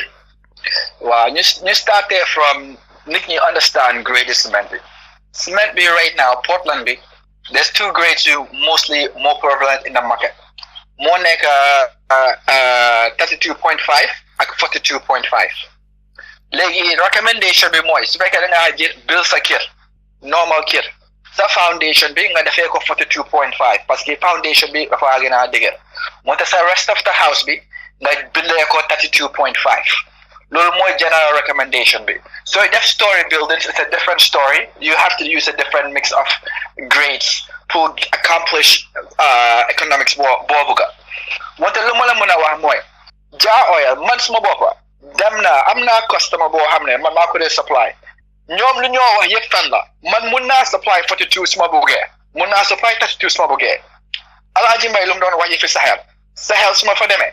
dañ ma dee wax yow ban nga bëgg 32 ndax 42 most of the time dama dee jël 32 parce que customers yi ma dee deal with most of the time ñoom 32 bi lañ bëgg parce que jeexal nañ seen foundation bi léegi ñu ngi build kër bi xam nañ ne kër bi mën nga koo buildee 32 te dina dëgër bente loolu noonu is the first problem ne ñoom ñu ngi nekk di wax ne Sénégal yuy jaay 42 loolu yëpp fan la Jah Oil si boppam sax daf lay wax ne léegi mu dem Sénégal jëni 42 wante lu ma la mën a wax si loolu mooy Jah Oil cement bi soo ko testé man dama am customer boo xam ne mu ngi bil si boori ndox bi mu ne ma dama bëgg a 42 ma ne ko temps yi affaire si dafa métti bu nu ma dem am 42 parce que line bi dafa gudd a xam nga mu ne ma ne ko ok waa dama nga jënd gasam o nga jënd Jah Oil ñoom dañ dee wax ne dañ am 42 mu ne ma kañ ngaay am 42 Sahel ma ne ko 3 weeks time parce que suma moto ñu ngi def something else mu ne ma mën naa have 3 weeks pour am loolu parce que moom dafa test cement Jah Oil bi mu ne ma cement boobu noonu jegañut 42 mu ne ma jegañut ko dara moom si boppam ñoom ñu ngi build story building si ndox bi ñu ne ma jegañu ko ñoom just because xanaa bon Jah Oil dañoo riiral ñin ñi nga ne naka xanaa bon da nga wax ne Jah Oil dañ fi nekk di riiral ñin ñi of course man de loolu mun naa koo wax ne moom just because ne moom dafa bina 42 si baak bi nekkul 42 secondly nickly is about consumer choice lu ma la mën a wax mooy ma jox la very perfect example yow nga bina 42.5 Jah Oil Tiger Cement nga teg ko si biir story man ma isi Sahel 32.5 ma def ko si story ñoom ñaar ñu nekk the same price lu tax any consumer in their right mind would still pick the 32.5 at the same price as the 42.5 xam nga ne consumer boobu mënuloo ko ndax parce que consumer boobu xam na ne moom nekku de am 42.5 bon mu mel ni how else can you explain that ne man yow su nga joxee choice nga gis 32.5 42.5 for the same price wante yow somehow you still decide to take the 32.5 loolu dafa mel ni yow xam nga ne beneen bi du 42.5 loolu laa bëggoon a laajte sax Mr Diop importance of consumer choice bon mu mel ni Mr Diop lu possible la ne am Jah Oil ñu ngay jaay 32.5 di gëmloo ñi ne 42.5 la fekk 32.5 la ñoo jaay foog nga ne loolu possible na Jah Oil def of course lu ma mun a wax mooy dama nga test cement bi nga seet ndax yow 42.5 danga dee am 42.5 loolu noonu is just one thing I would say test ko su fekkee ne am nga 42.5 salaam loolu laa bugga mu nekk 42.5 wante mun naa laa wax ne man ñu ma dee diiral gëmuñ ne loolu is 42.5 su ma nga xam ne Mr Diop yow ciment yi ngeen dee jaay yéen ñi nga xam ne da ngeen nekk si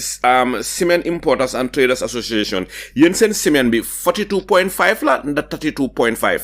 dafa des rek lu customer bi bugga man mun naa dem si factory bi Sahel bi mun naa jël 42.5 mun naa jël 32.5 dafa des rek consumer bi lu mu bugga lu may wax mooy yow sooy build sa foundation bi defal 42.5 loolu is the general recommendation ba pare sooy build kër bi si boppam mun ngaa def 32.5 so da ngaa gis ne yow sa foundation bi 42.5 booy consume is maybe 10% of the entire cement you need so the other 90% mun naa nekk 32.5 loolu tax marché bi almost 90% of it is 32.5 so loolu is just basic like it's just basic economics comme ni yow su fekkee ne da nga build dara ñu ne la okay 32.5 is sufficient to be safe structurally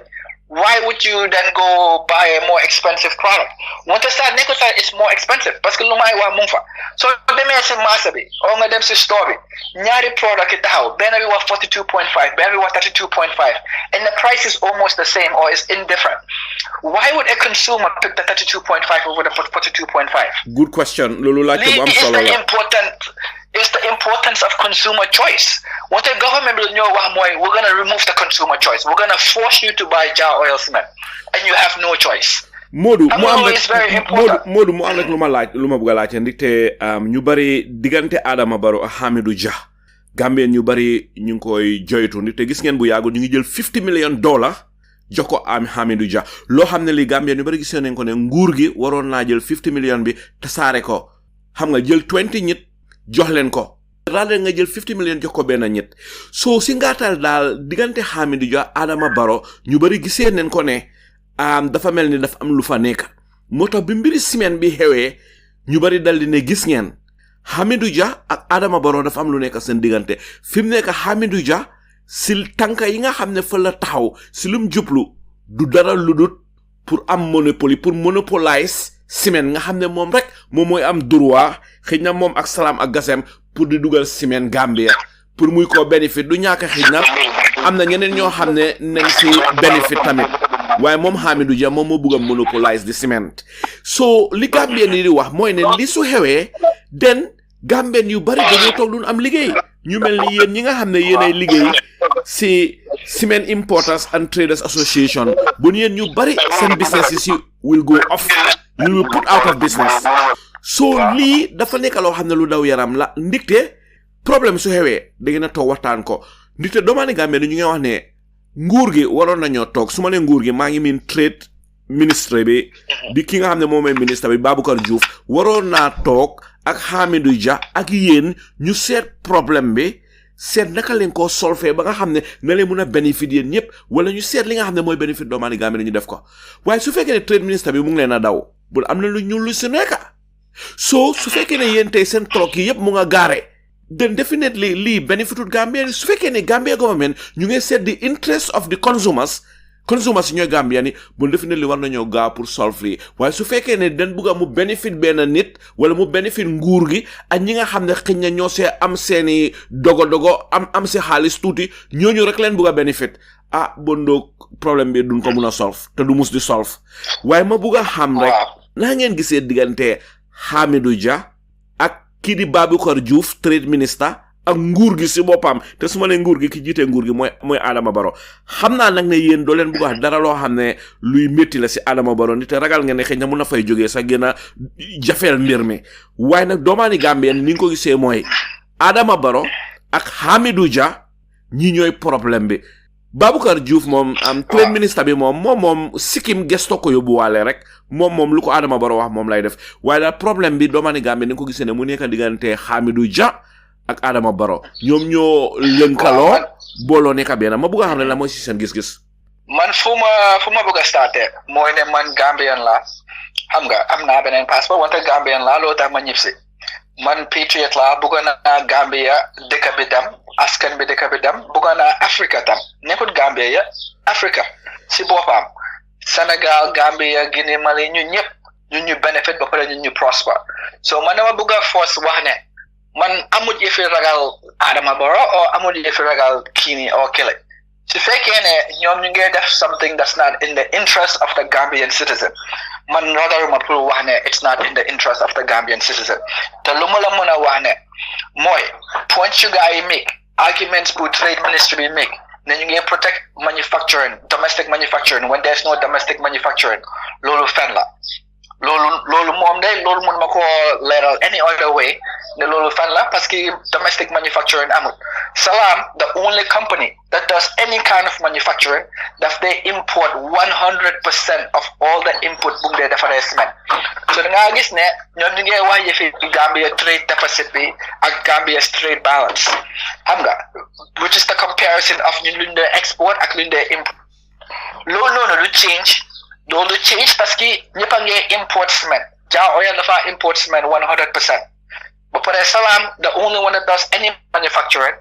ñoom it dañoo import 100% of all the inputs so da ngaa gis ne lii nii du def dara pour dimbale Gambia's trade deficit bi will be exactly the same or worse so loolu noonu dama ko bëgg a génnee ne ñoom lu ñoo wax ne ñu ngi protect domestic manufacturing loolu du dëgg te loolu dëgg moom day ragal ba koo wax man fu ñu ma mën a teg rek mën naa wax loolu lu ñoo wax ne ñun ñoo yaaxa CFA bi loolu tam du dëgg parce que CFA bi nawet moo day gën a affect CFA bi than anyone else moo affect CFA bi loolu tam du dëgg léegi man awma benn evidence pour wax ne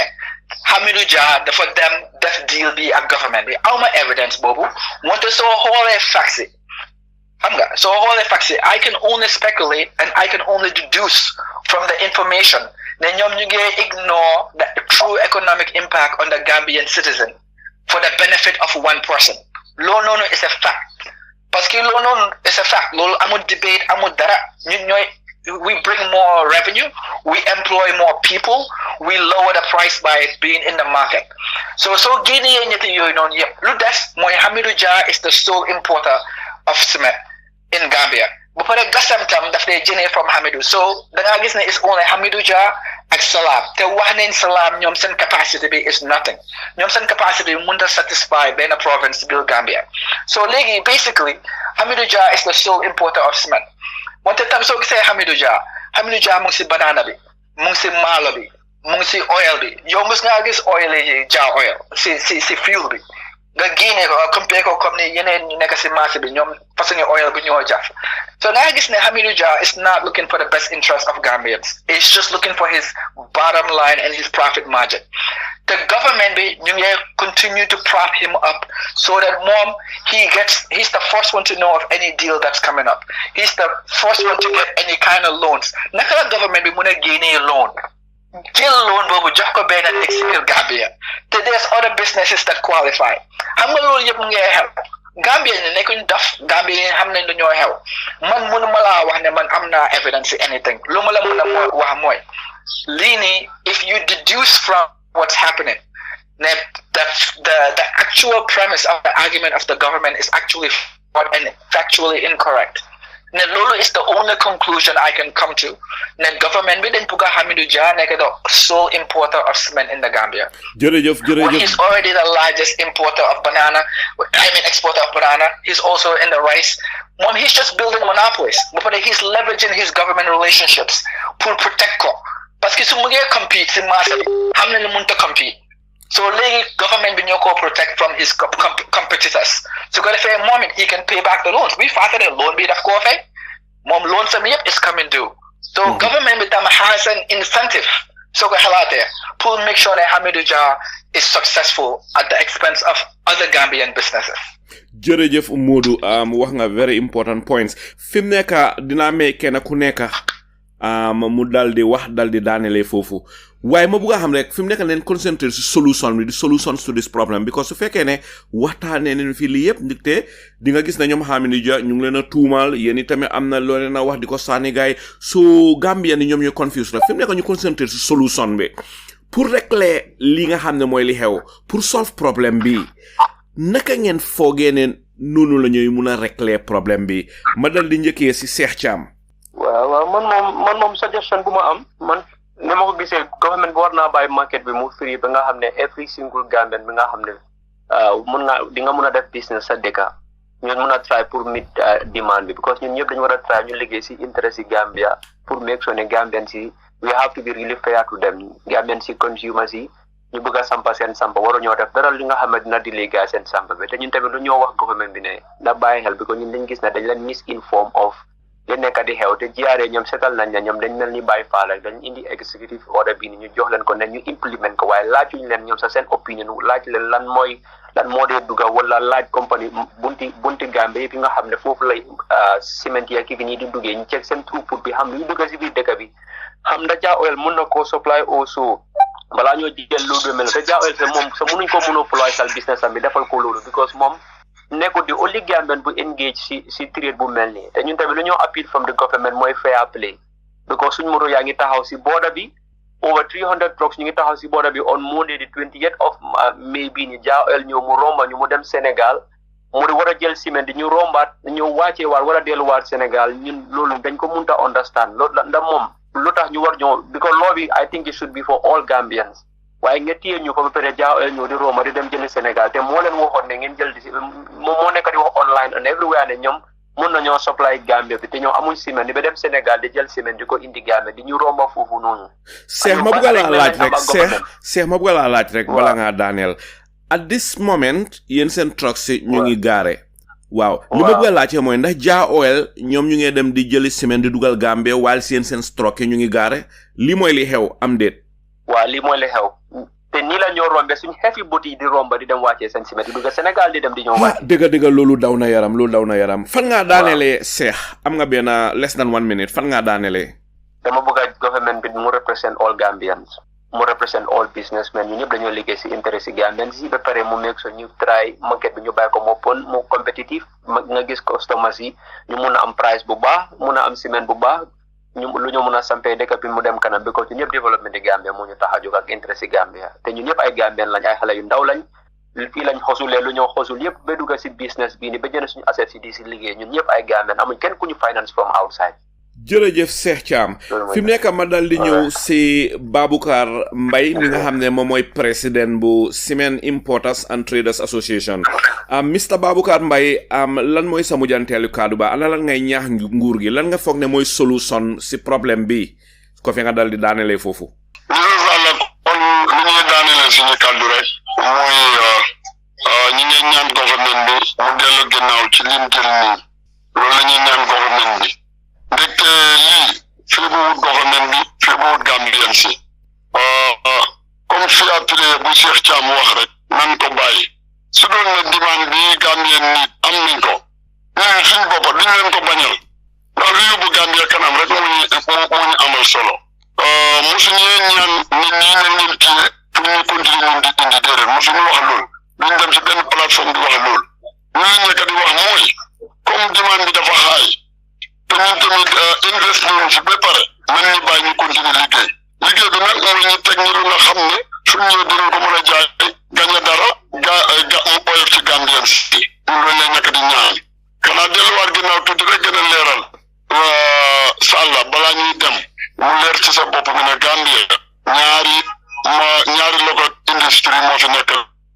right now ñaari local industrie yooyu mooy benn bi xaami di jaay borom compagnie Jah Oil ak Salam toog nañu ñoom bu ñu dawee na tooguñu ak ñoom ñun toog nañ ak ñoom propose nañ luñ bëgg liggéey ak ñoom wan nañ ni carrément bëgguñ liggéey ak ñun ndek luy bëgguñ liggéey ak ñun mooy bëgguñ ñu bénéfice dara ñoom luñ bëgg daal nañ toog suñu bitigi ñu ñuy soxla ñu toog di leen jaayal ñoom loolu lañ ko bëggee nañ toog suñu waxee ni ñun ñoo tax CFA bi di yokka loolu bañ nañ ko loolu monsieur Diop leeral na ci daanaka jaratu duggaat waaw loolu jaratu duggaat waaye ni nga xam ne daal dem na dëkk na gudd na gàtt na ñun sant nañ leen yéen waa Freedom bu baax a baax ndax lii rek lañ yaakaaroon ci yéen te lii lañ foog ne kuy ubbi lu mel ni lii nga ci jublu askan bi boo déggee lu leen niti nga may leen noppa déglu leen ñu wax seen naxar nga àggale wax bi fu nga xam ne bëgg nañ gaa yi wax ba dem fa kon daal loolu lañ amoon kàddu bu ñu leen a daanee leen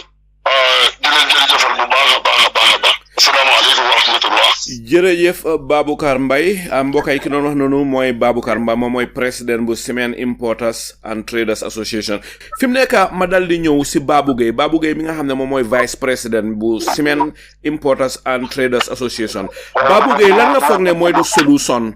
ba pare ma bëgg laa laaj Babou nga dal di daanele foofu Babou li ma la bëgg a laaj mooy yéen seen troc yi ñu ngi ko gaare ba pare bàyyi troc yi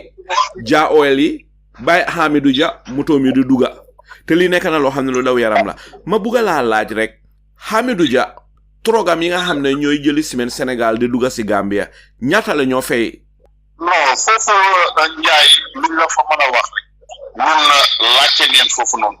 wax nañu moom du fay moom SAS la am dafa ñëw rek mu romb jàll ñun nag ñun mooy dama la ko xeeroon rek foofu tay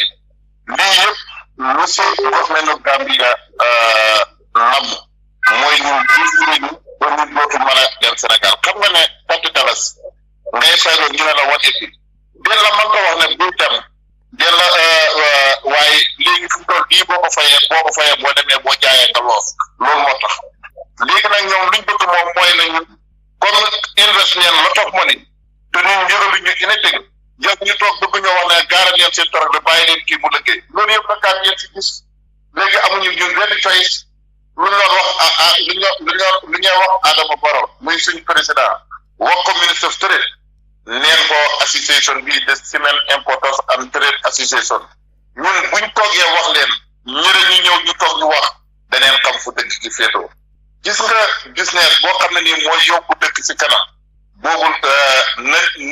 doomi dëkk bi nangu compétition nag bu amul si dëkk business boobu noonu ña ko amee ñoom rek ñu faa bëri si soo tey buñ bàyyi woon tey Hamidou Dia ak Salam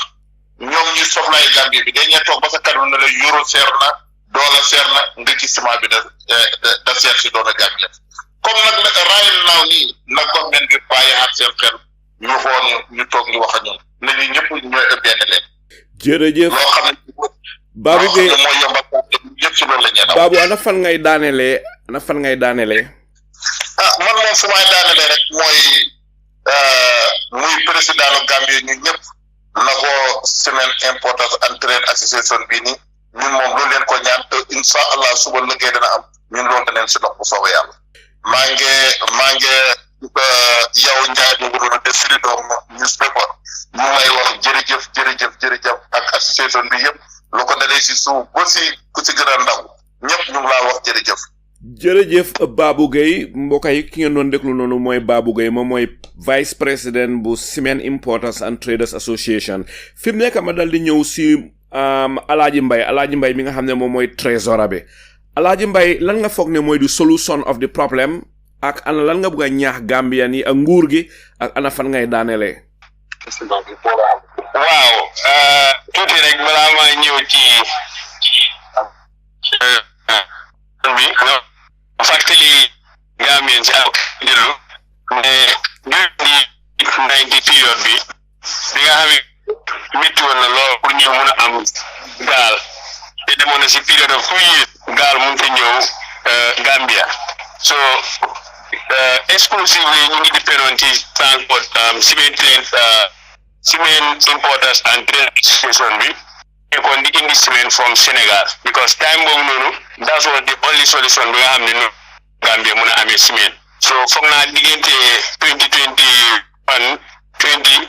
up to date ate xaju fi Babou Gueye mun naa proof li ma wax time boobu tamit gisoon nañ ne sax comme ni ma ko waxoon Aliya douane bi si néew doole mu woon si ay $6 million sant yàlla léegi buy dem bay ay $50 million kon fa naa ne Cement Importers jar nañu bàyyi ko xel bu baax su ma ñëwoon ci solution bi tamit is very easy and straightforward because fekk nañ fi loo xam ne that was like comme there's a parliament act bu génnee Gambia Consumer and Competition Protection muy GCCP nga xam ne dem neen fa te ñoom they had the advice in regulation of competition, in regulation of protecting the consumers tamit. So ñoom seen according to ñoom man d'accord na ak ñoom ne the solution is having the maximum supply to the consumers. That's ñun ñëpp gis nañ ne loolu mooy the maximum best solution bi nga xam ne moom moo féebo consumers yi because suñ fi ñi surtout ñaa xanaa ñun sax suñ génne dafa gën a worse because what we have constitute in the market is far more greater comme ñoom liñ constitute market bi so da ngaa gis ne ñun suñ génnee dafa get worse than ñoom suñ génnee tax ñun di leen ko waaw di leen ko méré boo ko xoolee for example ñun liñ génne comme ci marché bi mu tagu 2 good weeks fu mu nekk di ñoom amuñ ciment mais yàkkamti bi mu yàkkamti kii di Hamidou Dia amu ciment dafa tax mu roos ak moto tàng daw dem jëli ciment waa ma foog ne kay mbooloo moo ëpp doole Hamidou Dia su mu war a daw dem Sénégal jëli ciment why not us xanaa lu mun benn ñun mun leen fukkam loolu moom defe naa ne nguur gi waroon nañoo xam loolu bu yàgg bañ demee ba xam ne Hamidou Dia lay yaakaar bu dem ciment jëli ciment Sénégal pour indi ko jaay ko Gambie mënoon bàyyi ñun nga xam ne ñoo mun foofu ëpp ko doole tamit foofu pour dem Sénégal indi ciment so loolu maa ngi ko attention comme ci Covid-19 bi nga xam ne gaz nekku fi mu exit market bi ñun la ko doon roon te lii tamit bu génnee si market bi mu dogul sax 2 good weeks mu ngi daw dem Sénégal di jàkkalante ji di indi ciment loolu nag fondation ci delloo rek doy na sëkk ne problème bi ñun ñoo ko mën a régler mooy lan nañ ñu bàyyi ñu continuer seen business bi Gambien consommateurs yi ak retailers yi ñoom ñëpp ñu gis seen bopp si business bi ñoom ñëpp ñu am jàmm loolu laa si bëggoon a yokk jërëjëf nag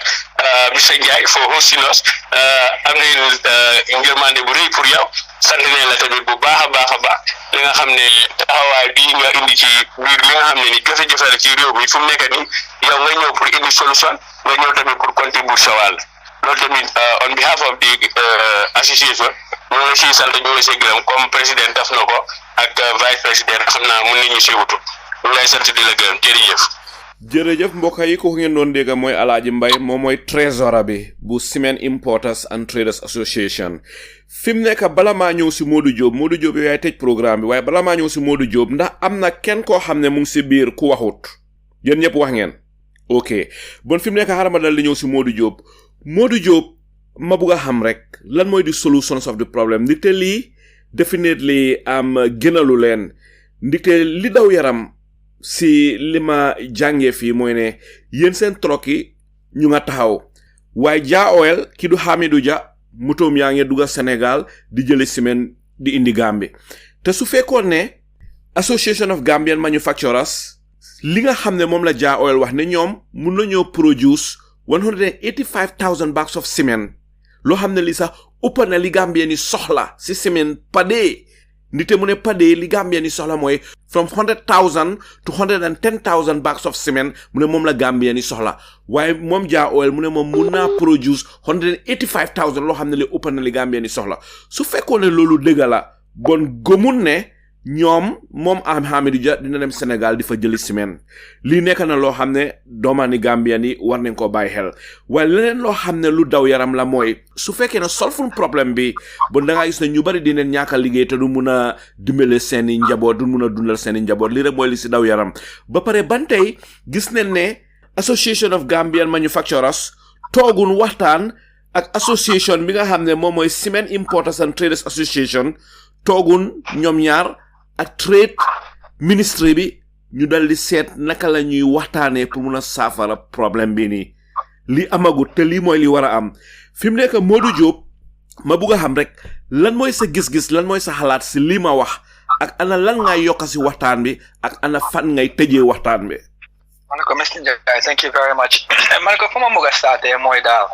yow loo wax when there's an issue generally speaking you're in the you're obligated to make policy that is going to benefit Gambian citizens. I'm going to sit down and talk to all stakeholders. In manufacturers when in fact they just bargain operators, they cement back up. But providing a talk with that shop traders, you they jai cement. They talk with that construction individuals. Kiri ak yoy ci dëkk bi wante mun naa laa wax ne loolu xewut formally loolu xewut ñun until maybe three days to 1 week before lii nii dem into effect lañ start di dégg loolu bu pare ñun ñoo doon start di back channel so loolu warta demee noonu mun loo def policy boo xam ne is going to impact a tremendous amount of Gambian citizens bu pare consult everyone involved in the trade wante loolu naa ko fa bàyyee loolu is what it is. Yefi capacity bi yow mun naa wax listen na si ne su fekkee ne Jah Oil dafa am capacity bu mu am wax ne moom am na ko lu tax muy war a dem ba Sénégal te ñun suñu moto yi sax nekkuñ si di daw xam nga so loolu noonu dafa miin ne moom it's not possible lu mu wax ne moom mun naa supply dëkk bi loolu possible otherwise he wouldn't go to Senegal because we're out of the market and loolu tax price yi nekk di éeg nii so loolu tam ma tege ko boor wante lu ma bëgg a gën a wax mooy to truly help improve the welfare of the Gambian economy and the Gambian citizens. Then you want to hold in propping up industries Gambia has a strategic advantage. In making cement, Gambia has no strategic advantage. But Gambia today makes cement. It's very true. Because I'm in limestone. We don't have sufficient deposits of limestone to make cement. The gravel busalabi use gravel Senegal. So already Gambia has no strategic advantage in making cement. But I know it's cement by Gal. Then go them Jelibe Europe, but add the transport cost of shipping it all the way to Gambia. So the government's the only prerogative for the government is to increase the supply by letting everyone in the marketplace participate. Because loan is the only way to increase the supply, to make sure that Gambians have affordable, cheap cement according to their choice of whatever grade they want to manufacture, to produce, or to build anything. Indirect impact government. We spend so much effort to try and bring foreign direct investment in the Gambia. So we're going to say invest inside of Gambia. So how are you feeling it? Wherever you are in the world, so inside of Africa or in Europe or in the US, truly inside of Gambia, amulo protection. Munga def sa investment bi, government bi muna turn around the next day right now. okay, dañoo turn this around and bugg a favor Kini over everyone else. They do a create monopolies. So London is sending the wrong message. We spend so much money through GIPA and through Minister of Finance. Pull invest inside of Gambia. This is sending the wrong message. This is telling people that there is no protection inside of Gambia. That your assets can be, and your investment can be wrongfully taken from you without any notice, without any reason, because it doesn't even benefit the Gambian people. So the Lini also sends the wrong message from that point of view. Lini, this specific situation, the Gambian people is the only people we should be concerned about. Consumacy is the only people we should concern about. Second, everyone is going to import cement. Maximize our importation.